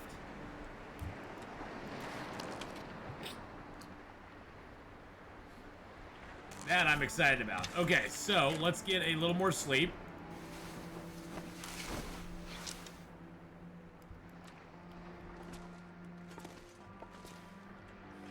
It is kind of light. You know what? Let's grab 1, 2, 3, 4 pieces of meat. Actually, what's our weight? 40? Let's grab a little bit of water, too. Any word on when the update with the gloves and stuff? Oh, no. No word. They said by the end of the year. So I'm guessing, Daggers, it'll probably be December before it comes out. Probably be like they usually do. December update right before the holiday. They'll give it a week or so they can get it, do any bug fixes. Then they'll take their holiday and then they'll come back. That would be my guess. But yeah, they haven't given us any more. They've basically, Hinterland has said they are not giving any hard dates on anything any longer. Period. They just aren't going to do it. It ties them into a schedule, and then people get mad when they don't meet that schedule. Which is nobody's fault but their own. They need to stop doing it. I've been saying they need to stop doing it for a long time. Because I don't like it when they give hard dates, because then people get all upset when the hard dates don't happen. And it's like, okay, well, then they just stop giving hard dates on stuff. Which I think is totally reasonable. And hi, Aurora, how are you? But yeah, no word on it yet. Like I said, I'm hoping that it'll be out. I mean, I hope it'll be out before December, but I would be guessing December's probably the target date for it. Would be my guess. I wish it would be out. Oh no, I'm excited for it too. I'm excited for it too. But I have a feeling they'll probably put it out either early December, or it'll be put out right before they go on holiday. And then once they get back from holiday, they'll fix any bugs, or they'll do maybe one hot fix before the end of the year. And then once they're back from Christmas break and stuff, they will hot fix and bug fix anything that's wrong with the update. Which with any update to a game this size, there's going to be something that gets broken. It's inevitable. The game is just too huge at this point where they can account for everything. They could play test it for hundreds of hours and probably still not break the game in ways us players break the game on a daily basis. That's just how it is. And also, us players, we all play in our own specific ways, so we'll all find little weird bugs that other players won't find, because our way of playing it is unique to us, which I personally think makes the game kind of cool. But it also, that's why, sending in bug reports and stuff is very important, because they can't fix it unless they know about it. I personally did not send a bug fix in for the Flying Bear, because I like the Flying Bear. I thought the Flying Bear was awesome. I think we need more Flying Bears. For me, the Flying Bear wasn't a bug, it was a feature. And they had to fix it. I didn't think they had to fix it. I thought it was perfectly fine to leave it just the way it was. But they thought they needed to fix it, so they did. All right, so let's grab our metal out, our stick out.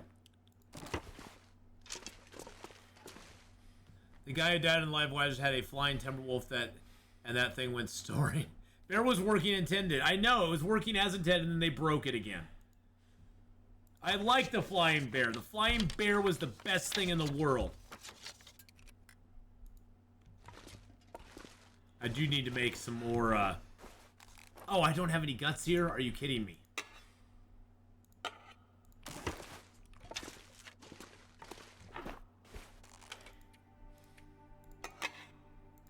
I have no guts here. Wow. Wow. Wow, wow. Wow, wow, wow, wow, wow, wow.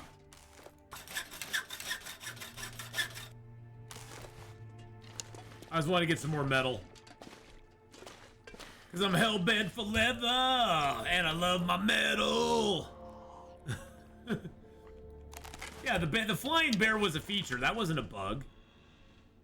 That's the thing, too, is that sometimes there's bugs that are just so overwhelmingly hilarious that you just don't mind them being in the game. You actually want them to be in the game. You're like, I like that bug. I don't want that to be gone.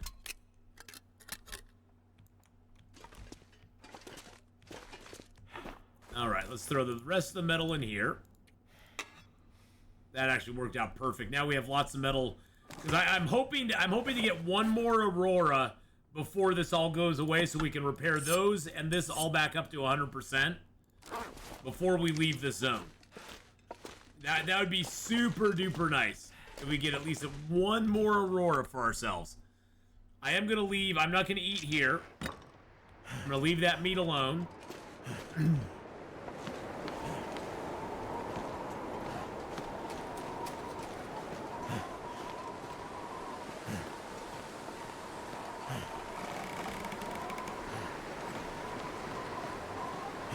I don't know if I checked this guy already or not. Oh, no, I did. Okay. Already got him checked.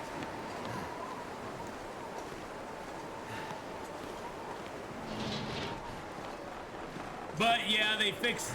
So the three biggest things I saw that they fixed this last patch were they fixed the flying bear, they fixed the bear hide coat so it takes 2 hides instead of 1 again. And then one bug they fixed that I didn't even realize was a bug, I thought it was a feature, was it used to be that you could repair your bedroll with your bare hands. You didn't have to have a sewing kit to repair it. Well, now you need a sewing kit or a fishing gear to repair your bedroll all the time. Which made me sad because I thought it was kind of a cool feature that you could repair that one item with nothing but your hands. I was like, okay, that's kind of cool, you know. But they fixed that, although I didn't know it needed to be fixed. It's like I said, I thought it was a feature. Because that's been fixing a bedroll with your bare hands has been in the game for like years. I mean, I kid you not, it has been in the game for years now. So I don't know why they felt the need to change it now, but they did. I'm sure it was just never intended, and nobody complained about it. Somebody at Hinterland either figured it out, or maybe they saw somebody do it on a stream or something, and they went, yeah, we really didn't intend for that to be the way it is. Which makes me sad, because I like that. I thought it was cool.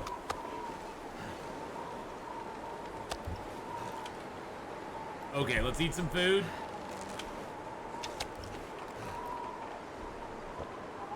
Okay, that was not really food. Can't feel my feet. Okay, well, we'll step inside then. And we'll wrangle our meat from in here. How's that sound?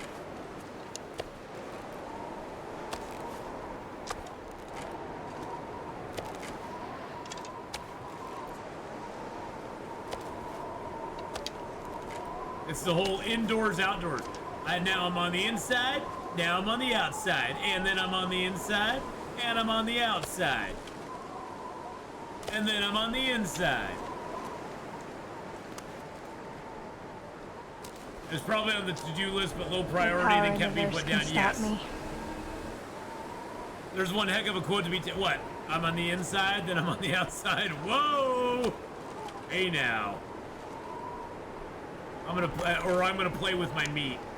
Which one was it? There's so many quotes that we take it out of context. I like to wrangle my meat. Don't shame me for wrangling my meat.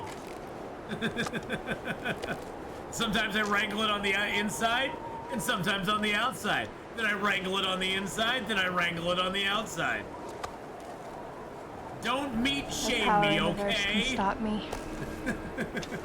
And thank you for the follow there. Thank you for the follow. It's Ver and Rokia. Thank you for the follows, guys. Oh no, man. I mean, the world divides into folks who acknowledge it and the folks who don't. Well, there's the folks who acknowledge it, then there's the ones that lie. I mean, that's just what it comes down to. There's those that own up to it, and then those that lie about it. You know, there's just no two ways about it. All right, so let's see. I got the three. I got the 3 guts now. I've got my bows for the next zone already made. I do have my new fish. I got fish tip ups for the next zone. I'm gonna take those. I'm gonna take those to Milton with me. Yeah, I think we're doing good. I think we're doing good. We're gonna chill here for the rest of the day. We're just gonna read our book for a little while because we like to read. We're all about education in the channel. We believe in education, boys and girls. Is there a difference between PS4 version and the PC version? Usually the console versions get updates a little bit later. I don't know if somebody can speak to this or not. Is the console version up to date as the PC version is now? Because I don't know if it is. I know the consoles were a little bit behind for a while, but I don't know if they've caught up yet.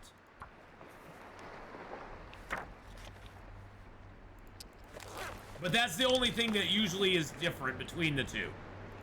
Is that usually PC comes out first with the update, and then they port it into consoles and Switch and stuff afterwards. They're a little behind for updates, but I'll cut up now. So right for this moment in time, for this exact moment in time, it appears that they are equal. So at this moment in time, it appears they are. But that does change when new ones come out. When new updates come out, they generally put them out first for PC, and then they put them out for console. Now, they are getting better at it. They are getting better at that, so that's not going to hold forever, but for right now, that's sort of how it is. Okay, let's, what time of day is it? Oh, it's midnight. I was hoping for a frickin' Aurora, but I guess we aren't going to get one. Silly game. Tricks are for kids.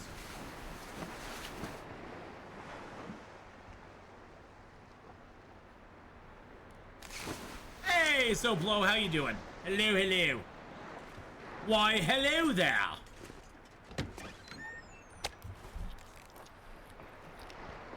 Gonna eat that down, drop the rest out there. Moose meat, hoo-ha-ha. Okay, get a drink of water. Herm.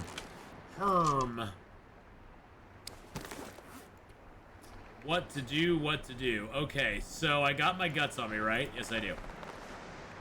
I got the hooks. Okay, we're good.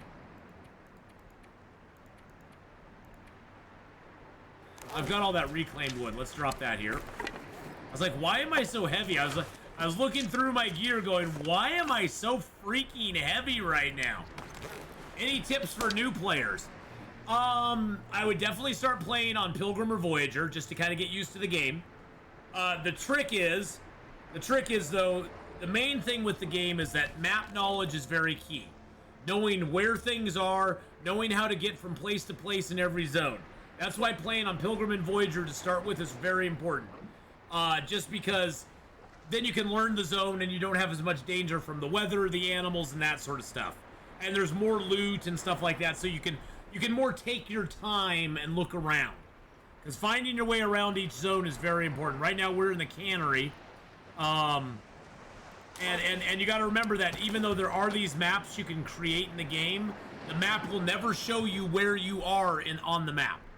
It'll just give you an idea what's out there.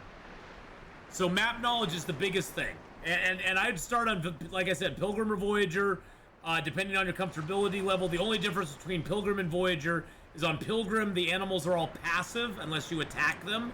On Voyager, wolves, bears, and moose will now attack you without you attacking them first.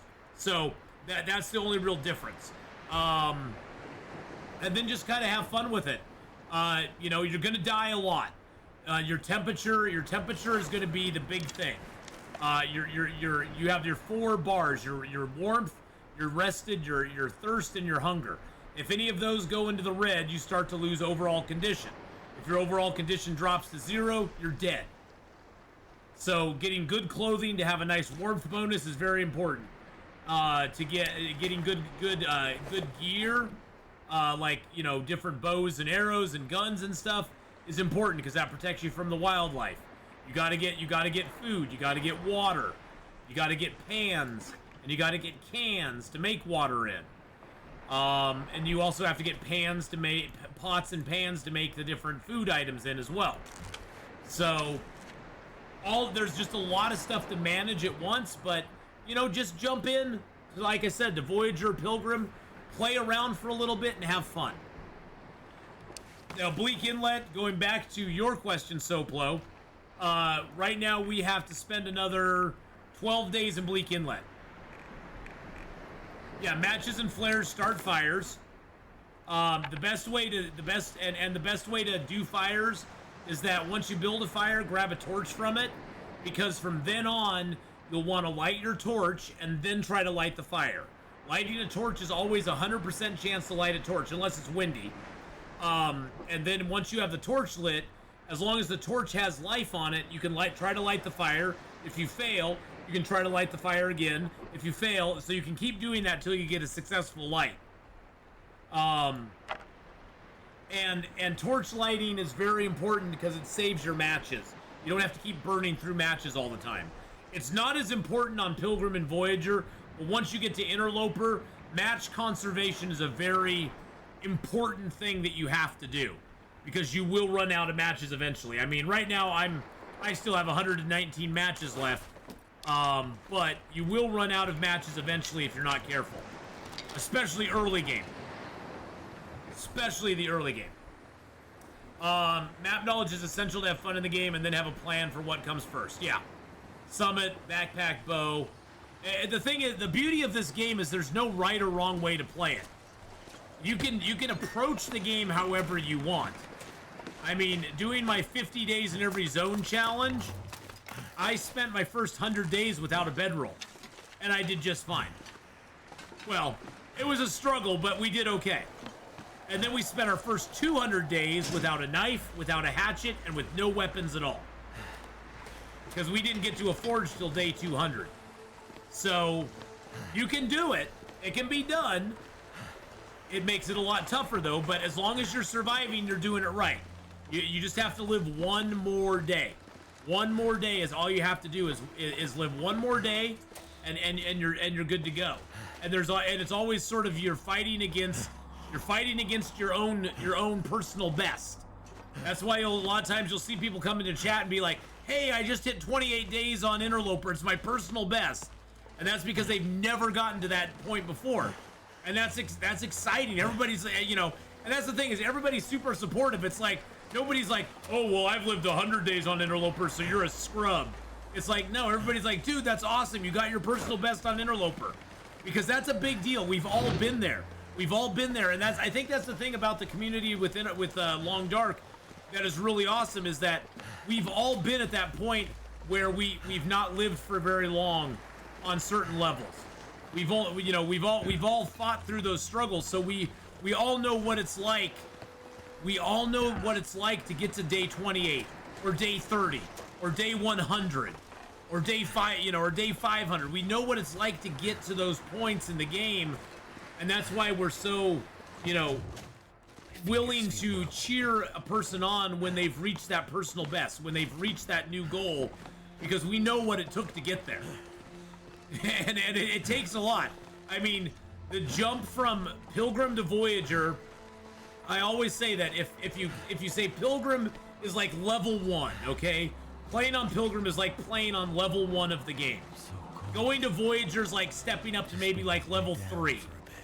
Going to Stalker is stepping up to like level 7 or 8. And then going to Interloper is like stepping up to level 20. It's that much of a jump in difficulty going from that point to Interloper. It really truly is. Because the game changes so dramatically with what you have available to you, what you start the game with. The game itself is just so dramatically different between Stalker and Pilgrim and Interloper and Interloper that it's just incredible. There's not really, they don't do that. World records aren't really that big of a deal. There's guys who've lived like 10 years in Interloper, which is like, 3,600 and whatever days. But I wouldn't get, I never, there's no like leaderboard or anything like that. Thank goodness. Oh, my order's delayed. Gosh dang it. I'm happy about that, because it should always be about what you can do against yourself. They used to have a leaderboard in the game, and it totally ruined the game. Totally ruined the game. Because that's all people were curious, that's all people were interested in. And I think the game's much better if you're just trying to go against yourself. Comparing yourself to other people is not really, I don't find it to be very helpful for you, because you're always going to find, in this game, you're always going to find somebody better than you. There's people that are better than me. And I'm pretty good at the game. I mean, I'm not gonna blow smoke up your ass. I'm pretty good at the game. But there's people who are way better than me. Yeah, there's a 10K survivor. Yeah, before the far territories. Yep. Where on the map should I start? I would recommend, if you're gonna choose a zone to start in, I would recommend Mystery Lake. Mystery Lake is probably one of the best starting areas for a new player. There's a lot of shelters around. There's a lot of places to go. There's a lot of loot to get in the zone. So you definitely should, I'd say start at Mystery Lake. I'd say conquer Mystery Lake, Pleasant Valley, and Coastal Highway before you go out into the surrounding areas. Those are sort of the 3 core zones. They were the first 3 zones they made in the game. And they're sort of the core zones. And you get out to ones like, Bleak Inlet, Broken Railroad, Forsaken Airfield, Hush River Valley, Black Rock, Ash Canyon. They're sort of more advanced zones where there's less things, there's less buildings, there's less ways to survive, there's less places to go, harsher weather, harsher environment, scarier bears. But yeah, I would say stick to these 3 zones. Learn Mystery Lake, Pleasant Valley, Coastal Highway. Learn those really good. Even grab some charcoal. If you grab charcoal, you can map in the zone. Grab some charcoal and map the zones up. You can get a nice map of the zone like these. Like I've mapped a few of the zones I've been in. Like I've mapped here. Let's see. Where's Mystery? So here's Mystery Lake. Map up Mystery Lake. Get a good idea where everything lays in it. And if you zoom in, you can even see more details on the map. Where bodies are, where maples are, backpacks, different little camps and stuff like that. You can actually see more things on the map. Like I said, it's not going to show you where you are on the map, but if you're at the camp office, you can go, oh, well, according to my map, there's this up here, there's these huts out here, there's some ice fishing huts, there's a prepper cache over here and a cave over here. So you can do that, and it more just helps you get an idea where things are on the map. Because there are really no landmarks. There's no way to like tell your way around the map very easily. So it's nice to have those landmarks. And when you're on Pilgrim and Voyager, you can do a lot of mapping and not take damage. The biggest problem mapping on Interloper is, say I want to go out here and map on Interloper. Say I'm like, I want to map this place out here. I map and I start getting cold immediately. I start getting very cold immediately. And if it's 3 arrows down, you're probably going to be cold by the time you get done mapping. So mapping on Interloper is a really tricky thing to do. You usually have to have a fire going to be able to do it effectively.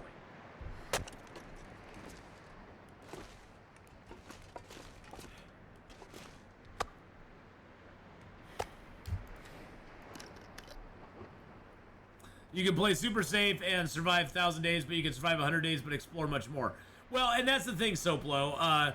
The game will lure you in. The hardest part about living past 100 days is just becoming complacent. You can never ever truly become complacent or comfortable, because all it takes is a set. You should actually be more wary when you've hit those 100 days. You should start being more wary, because now you're feeling comfortable. You got your gear, you got your bow and arrow, you got your clothing, and you're kind of like, okay, I can do this. I'm doing pretty darn good. And the game will suck you in like that and make you feel like you're doing good, and then one wolf comes over a hill and kills you. The best example is day 473. I was on day 473. It was the first time I was ever going for 500 days. And I got too comfortable. Came over a hill, a wolf knocked me all the way from over 60% health to dead. And I lost my 473-day run. It was one of the worst things that ever happened to me in this game. It's also one of the best things that ever happened to me in this game. Because that clip kind of went viral on Reddit. Well, as viral as a clip can for a small guy like me. But that clip kind of went viral, and I got a lot of views after that. And the main thing you got to remember is every time you die, kind of take a beat, because it's always crushing when you die, especially if you've had the run for a little while. But every time you die, take a moment and think about it. And think to yourself, just ask yourself, what did I do or didn't I do that caused that death? It could be as simple as I went out into a blizzard. Yeah, ice cream can do you in too. You could be like, I went out into blizzard and got lost. And that's the simple lesson. Don't go out in a blizzard and get lost. You'll die. In all fairness, you were in OSU Beavers clip hat in that clip, so you deserved it. Oh, Bruce. That's where my son goes to college. I have to support my son. I didn't go to college there. I could care less. But that's where my son goes to college. I didn't deserve. My son's college doesn't deserve that kind of hate.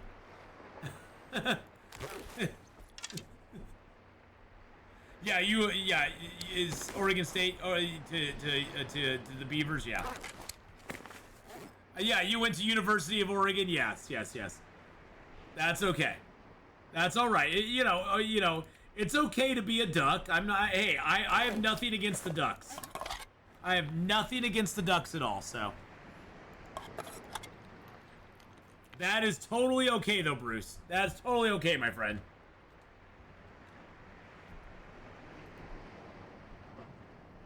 Of course, the Ducks and the the Ducks and the Beavers have a great rivalry. Yeah, go over and give Bruce Cooper a follow, by the way, boys and girls. Snakes. Last playing some New World. I'm Brucey Woosey. I love going on space adventures with my friends. I have many friends. I talk to my computer and strangers give me biddies. I like biddies. They taste like... Yeah, my son, he's taking computer engineering. Yeah. He's doing the computer engineering course down at Oregon State, so. And he's really enjoying it. He's got about a year and a half left to go. Got about a year and a half left to go on it, and he's really enjoying it so far, so. Yeah, they do have a really good program. That's the main reason he that he decided to go there, so.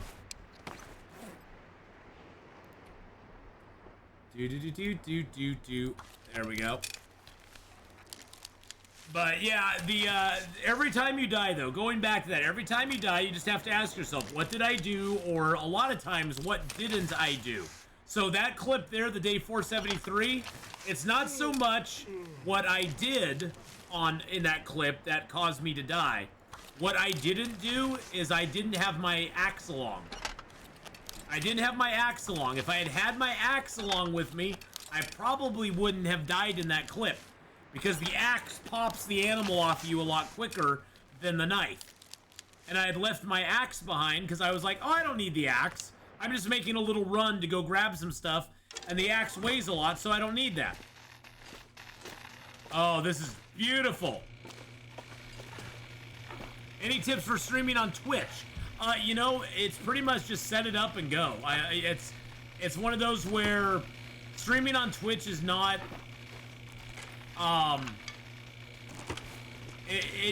there's a lot of setup that's involved with it, but once you get everything set up, it's not that bad. You can choose, I would choose, if I were you, I mean, as much as I like using stream elements, there's two main sort of engines that people use. It's either Streamlabs or Stream Elements to do all your alerts and your, you know, redemptions and that sort of stuff. A lot of people use Streamlabs because it's Streamlabs is owned by Twitch. And so Twitch has made it more, it used to be Streamlabs and Stream Elements were separate entities, and Twitch was a separate entity. Twitch bought Streamlabs, so they gear more things towards Streamlabs nowadays. Back when I started streaming, they were two separate entities though, and I just chose Stream Elements because I like Stream Elements a little bit better. But choose one of those services, start using that for your redemptions, your, you know, alerts, your follower alerts, sub alerts and stuff like that. And, then just, you can use either of those with OBS. You have to choose what kind of broadcasting software you want. I personally use OBS. I've always used OBS. And then you just set it up and go. You gotta, you know, you have to link your Twitch account to OBS to get it going. And from there, you just start streaming. You know, fire up your stream every once in a while.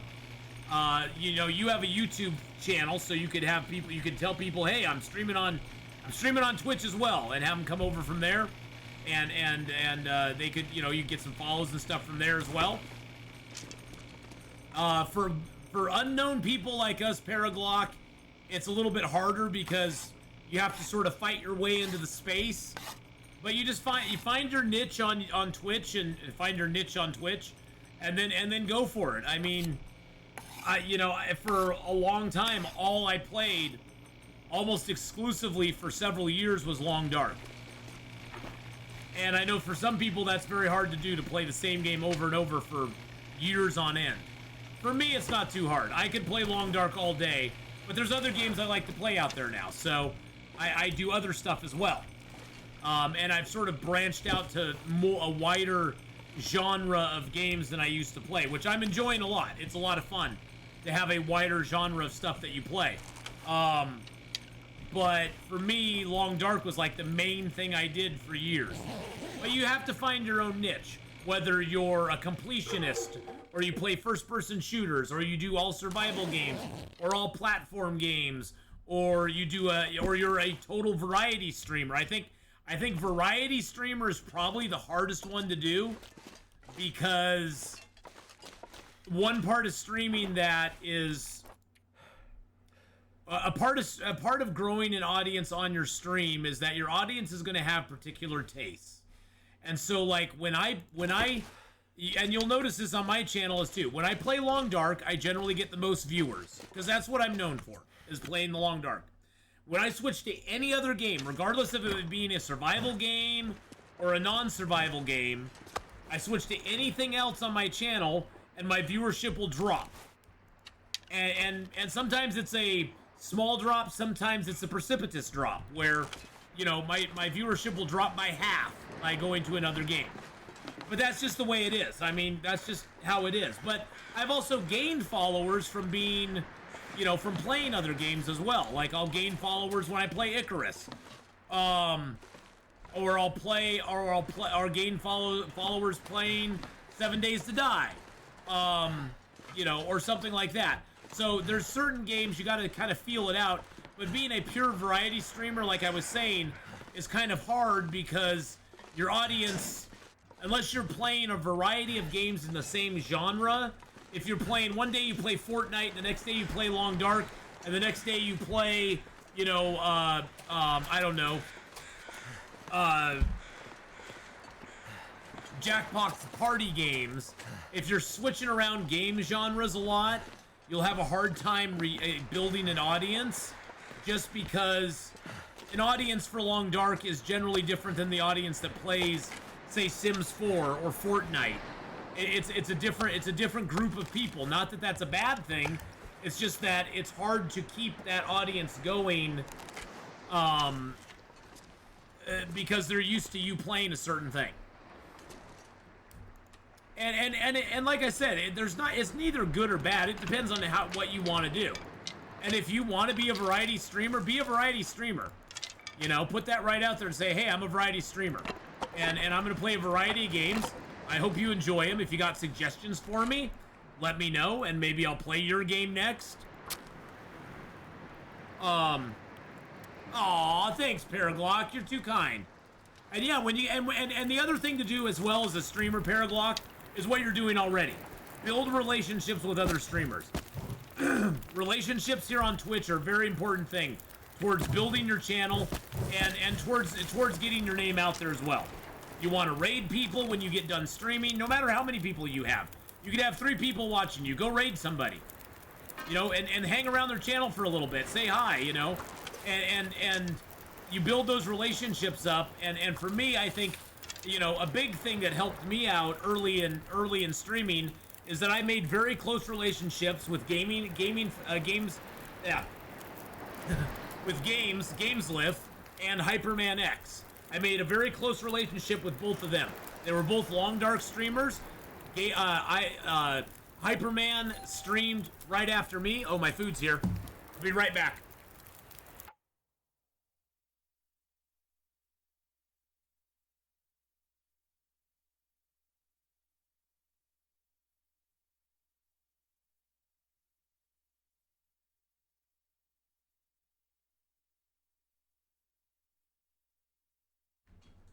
But anyway, as I was saying, I made really close relationships with both of them, and Hyperman streamed after me, and then Gameslift streamed after him. And so I'd always raid Hyperman, he'd always raid Gameslift, and so we had sort of this, like, continuing from, like, 3 in the afternoon to, like, 2 in the morning. We 3 would all be streaming Long Dark, and we'd all, you know, have sort of this thing going, and we'd share viewers. Viewers would go from my stream into Hyperman's into Gameslift. And it was fun. It was good for all of us, you know. It helped grow all of our channels. Unfortunately, Hyperman doesn't stream anymore, and right now Gameslift isn't streaming right now either.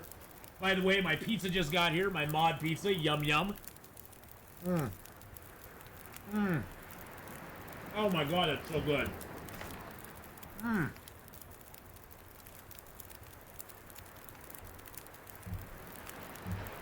Yeah, exactly.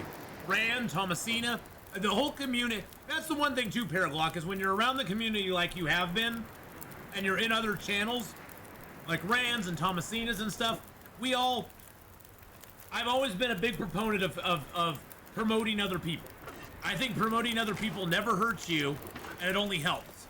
Because when you promote other people, you're sort of promoting yourself as well, because they're good. You're gonna promote them and share viewers with them. They'll share viewers with you, and it all just kind of helps everybody out. I mean, we want to keep people in the community, and it's always good to help other people out. I think it does nothing. It does no harm, and it doesn't cost you a dime. And Hi Gaming for Life. It is a red sauce, mozzarella cheese, pepperoni, mild sausage, and ground beef. Yum.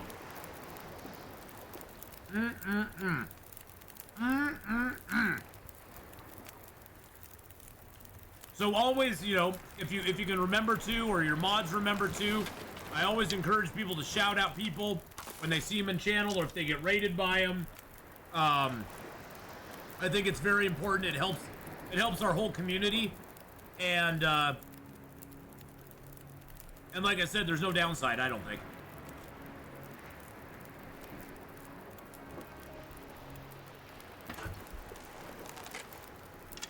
Now you're hungry? I'm sorry. Thank you, Briny Beef. I got my pizza.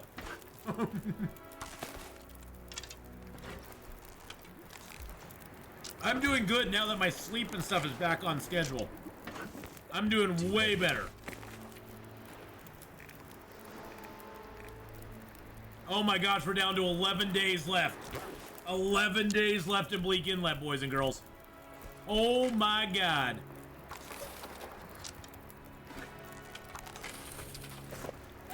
I'm so excited, and I just can't hide it. This is a ham and cheese bunwich with Dijon. Nice. But no, I'm doing pretty good gaming for life. Not doing too bad at all. I'm gonna grab myself another piece of this delicious pizza, though. Oh my god, it is good. I mean, look at all that. Look at all that meat on it. Look at all that meat. Mmm. Yum, yum, yum.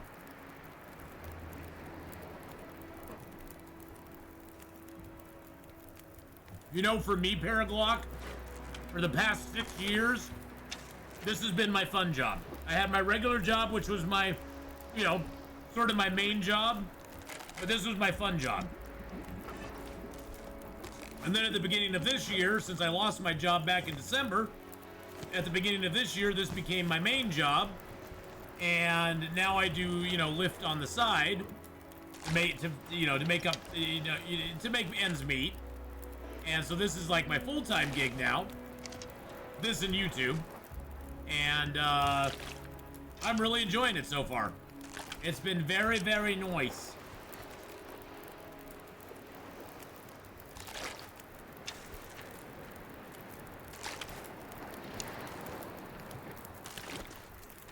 Too much stuff to carry.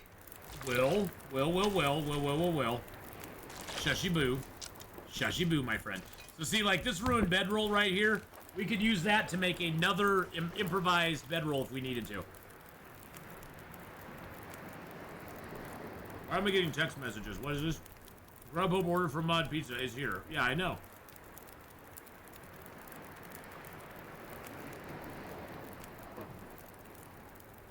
It keeps telling me my Grubhub order has arrived. It's like, yeah, I'm eating it. Yeah, I know it's here. I'm eating it right now. You love the all-meat pizza? Yum. I love all the meats. Let me wrangle my meat out here again. I am running a little low on meat, that's for sure. Luckily, I have that wolf meat left over at the hut. You know what we should do? We should go see if the moose is up. The second moose has not been up this entire game.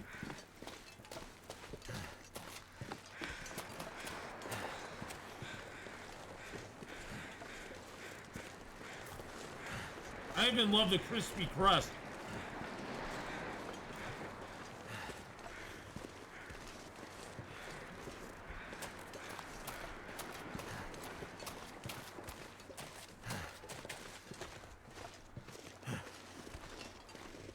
It would be a big win for us if the moose was up over here. Huge win.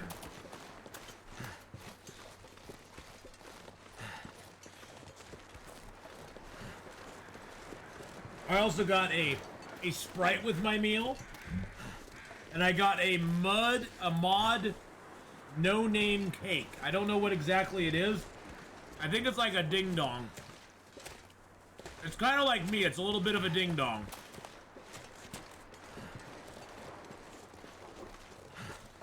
But that's okay. We like ding-dongs around here. Damn, that pizza's good. I'm gonna have one more piece, and I'm gonna call it good. One more piece of mod pizza. Yum, yum. Oh my god, it's already noon! Jeez Louise. Alright.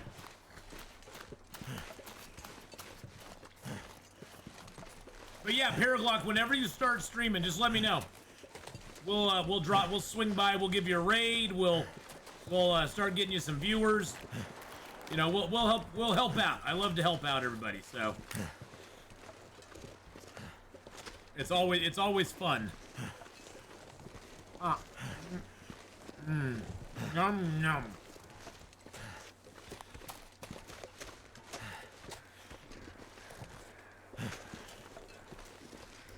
Mr. Moosey! Oh, Moosey, I'm home!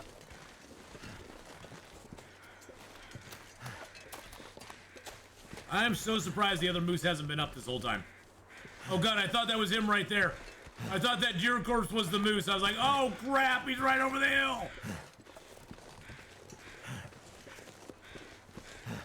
Wasn't him. It's all gonna be okay.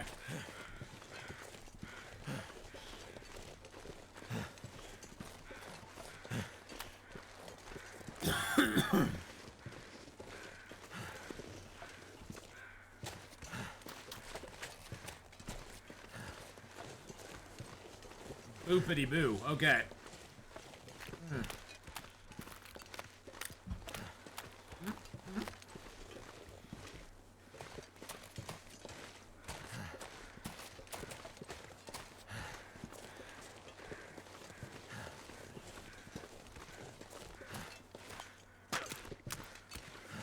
Woo!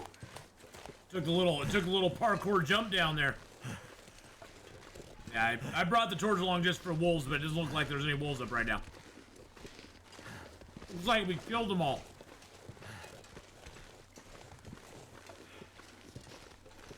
What's good for us?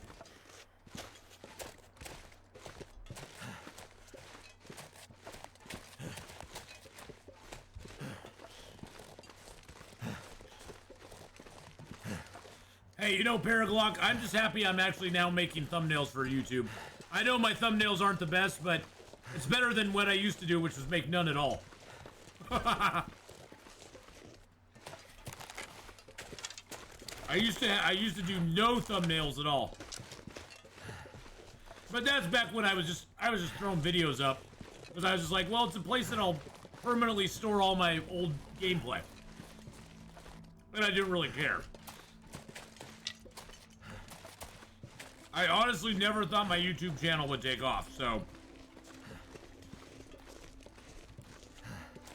I never thought it would get to where it is today. I mean, it's not huge or anything, but I thought I'd have at most maybe, you know, a few hundred subscribers on YouTube.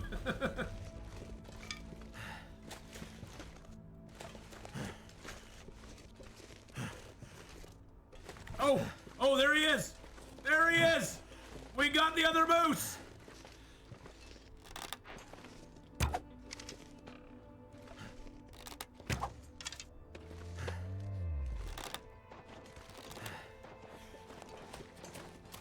Neither of those hit, did they? Neither of the... Jeez, one was too high, one... Wow. Neither hit. Son of a biscuit.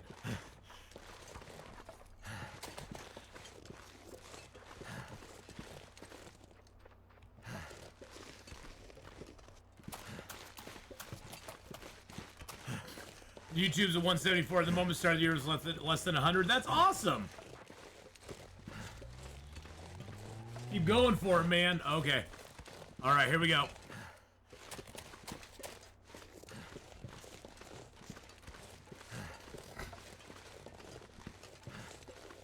We're gonna circle far to the right here. Get up on the high. We'll get the high ground, Anakin. We must get the high ground. Moose, you cannot win. I have the high ground.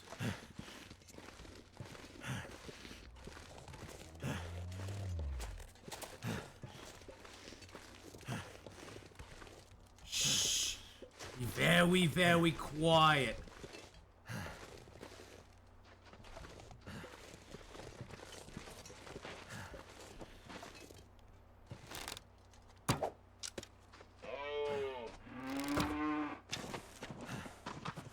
Oh, no, no, no, no. I'm not going to shoot him when he's out on the lake. Hells no. Hell no. To the no, no, no. I thought he was going to run straight. That's why I fired that arrow out in front. I thought he was going to run straight, and then he turned to the right. It's like, what are you doing? What are you doing going to the right, Mr. Moose? What kind of maneuver was that? That was the fake out Atheenon maneuver. That's what it was. So this is generally my strategy hunting the moose. You hunt him from afar, so he doesn't know you're there, and then you hit him as much as you can. This would be a great shot to hit. Oh, yeah! Boom! Right in his face! That moose was like, what the hell just hit me?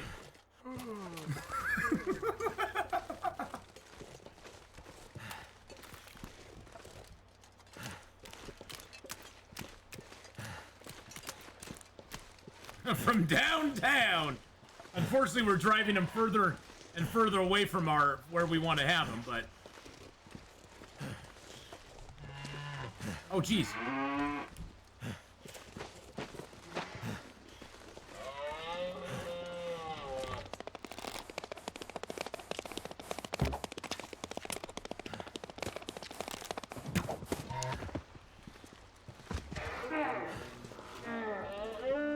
I knew that arrow dropped somewhere.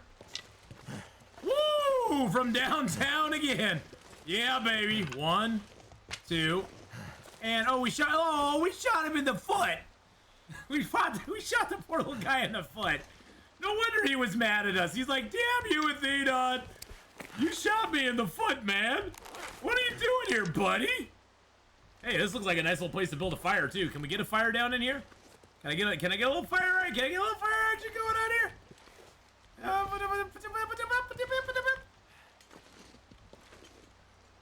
There we go. We'll just put a fire there. But you know what? Before we build that fire, you know what we're gonna do? Since we have 1 arrow down temps, we're gonna carcass harvest as long as we can before we get cold.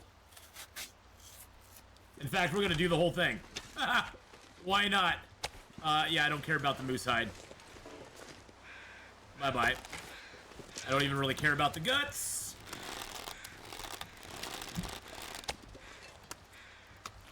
I'm not gonna be able to.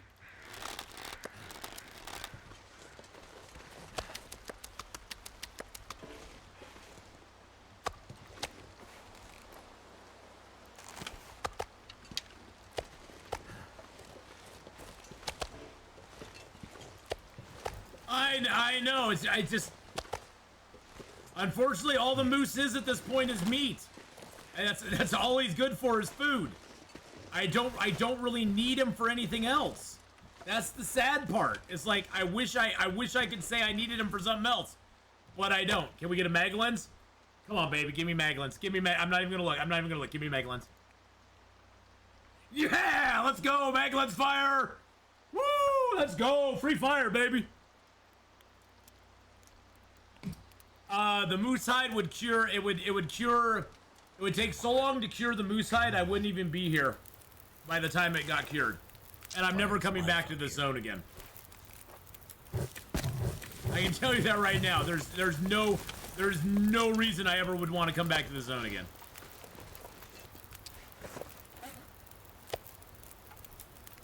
And I'll get way more moose from other places. Actually, let's just get 2 kilos. The main thing is the weight, and I'd have to carry 5 kilos all the way over to the cave just to get it. I'm not sure I can carry much more. Will, you will carry whatever I desire for you to carry, my friend. I know. It pains me to leave it there too, but the closest cave we have, there's a cave actually over that direction. Yeah, we're like literally out in the middle of nowhere. There's the hunting blind there. Our cave is right over there. So annoying. Mr. Moose dying out in the middle of nowhere. Did that fire really get burned out? It really blew my fire out.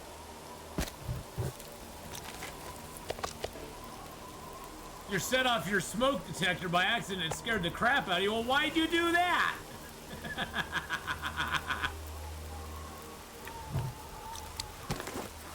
Why'd you set it off by accident? I know you did it on purpose. Why'd you do that? I would do anything for a drink right now.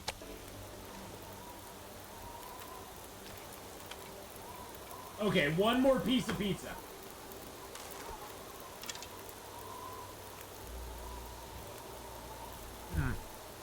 God damn, that mod piece is so good. Feels like night is coming. Burned a pot of water. Hey, I've burned water before, so.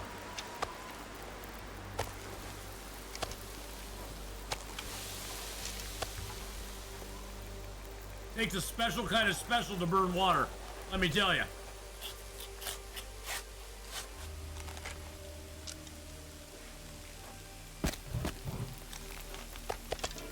Okay, it seems the wind has died down. Something's gotta go. How long do we have on this? Hold on a second. We got 23 minutes left. Okay, let's do 23 minutes of harvesting. 22 minutes. Perfect. Perfect. You were smoking in the house. That's sort of like smoking in the boys' room.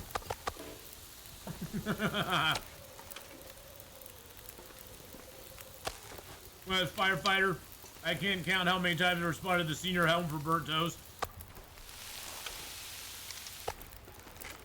And by the way, Weeble, thank you for your thank you for your service as a firefighter, my man.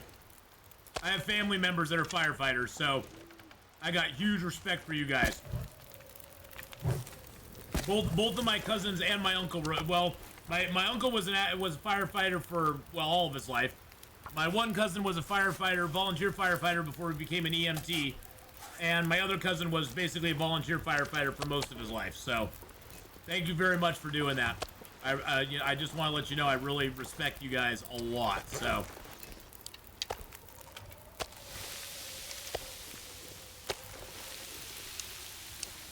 big props and kudos to you guys. You guys do a job that I would never ever. You guys got big cojones, let's just put it that way. You run into a freaking burning building. Something everybody else is running away from, you're running towards. I'm like, nope, I'm good. This pack is getting kind of heavy. I had 7 beautiful firemen in the living room once for a chimney fire. I wouldn't be proud of that, Cindy.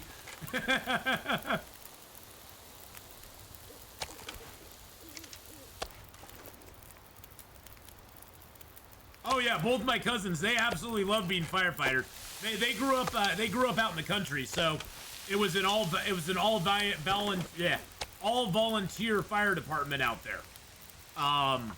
They had like 2 like regular firefighters, my uncle being one of them, but like both my cousins, because he was a firefighter, they kind of, you know, did the same thing as well, so.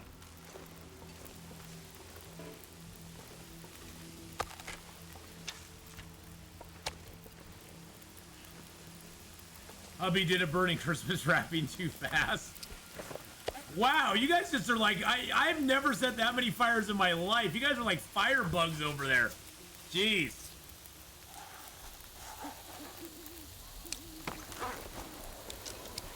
Given enough heat, anything will burn. You can burn plastic given enough heat.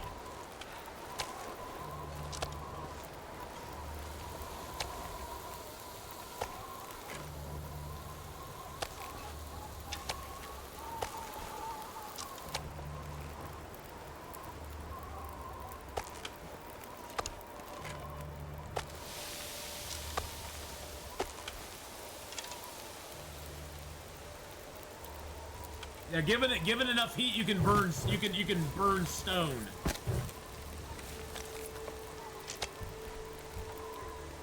Oh, just got a little left there.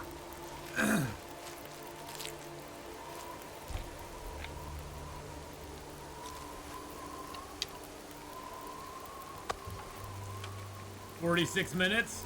Beautiful. 37. Beautiful.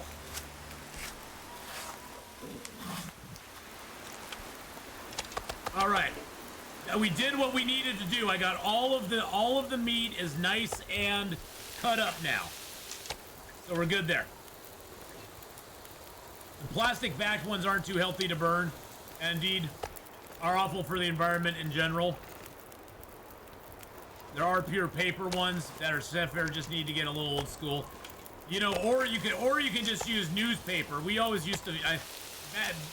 So my family was never like. I guess looking back, my family was kind of poor. I never knew it though. I never knew it because my earliest memories were that our Christmas gifts were always wrapped in the funnies, in the funny pages from the. All my Christmas and birthday gifts were wrapped in the funny pages from the newspaper. Because my mom didn't buy wrapping paper, so.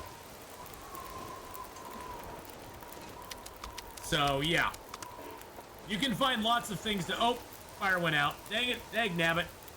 Okay, never mind, we're gonna make a run for it. So, you know.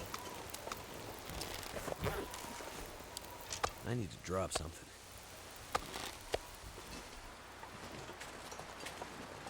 Us kids had to carry water in buckets. Well, we never had to do that. We always had running water. I don't know if this is going to be safe or not. I guess we'll see.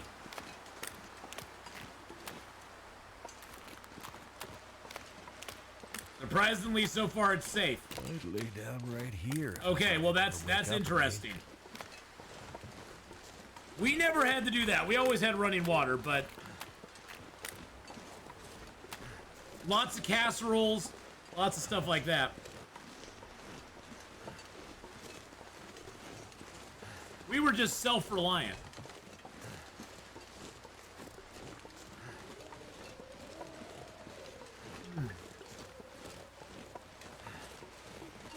Yum, yum.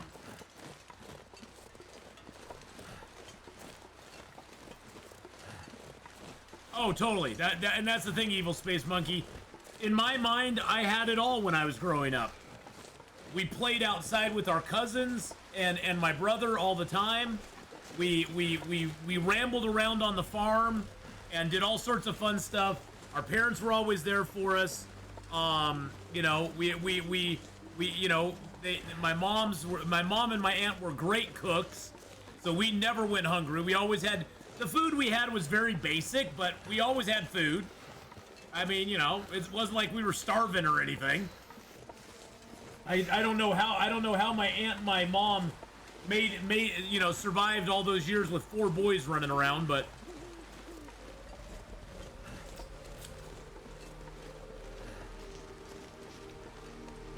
and it's not, I don't even think we were so much poor, but we were definitely lower middle class. But we always had everything we needed. We had clothes, we had food, we had shelter.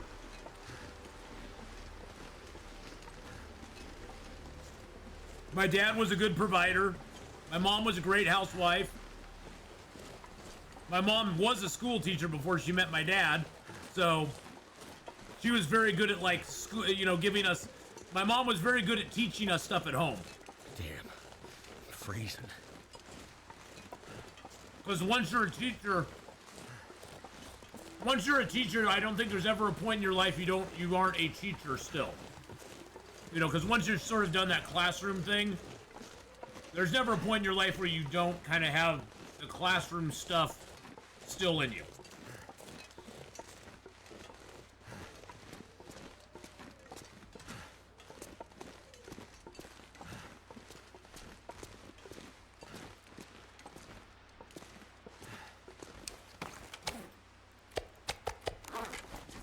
Too cold to think. You know what, guys? You talked me into it.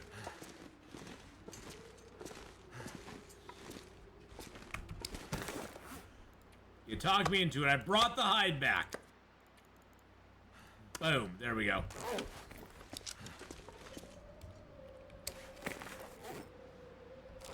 I did it. I brought the hide back with me.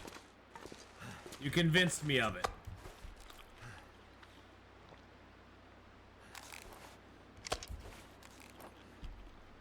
Building forts through the forest? Yes. We had a lot of forts out in the forest. That guy who drank his own pee. Okay, dude, you don't have to talk about drinking your pee, okay? We're fine. We're fine. We had to get the moose hunt done.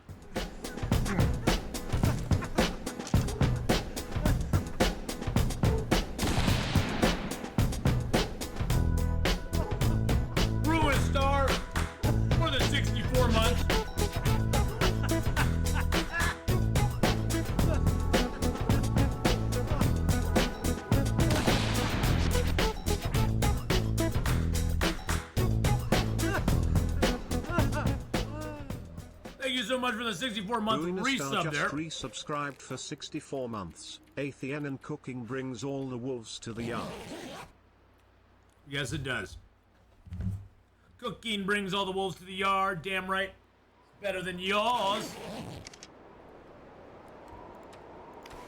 You know, I could teach you, but I'd have to charge. All right. Look at all this moose meat we have. Yum, yum.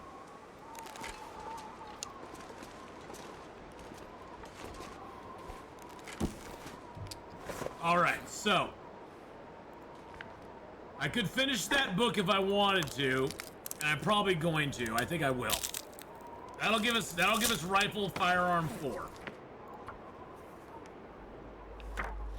How many days are left in the zone? Very few. All right, that gave us rifle firearm 4. So we have now lived 561 days. We have 10 days left in the zone. 10 days left in the zone now, so.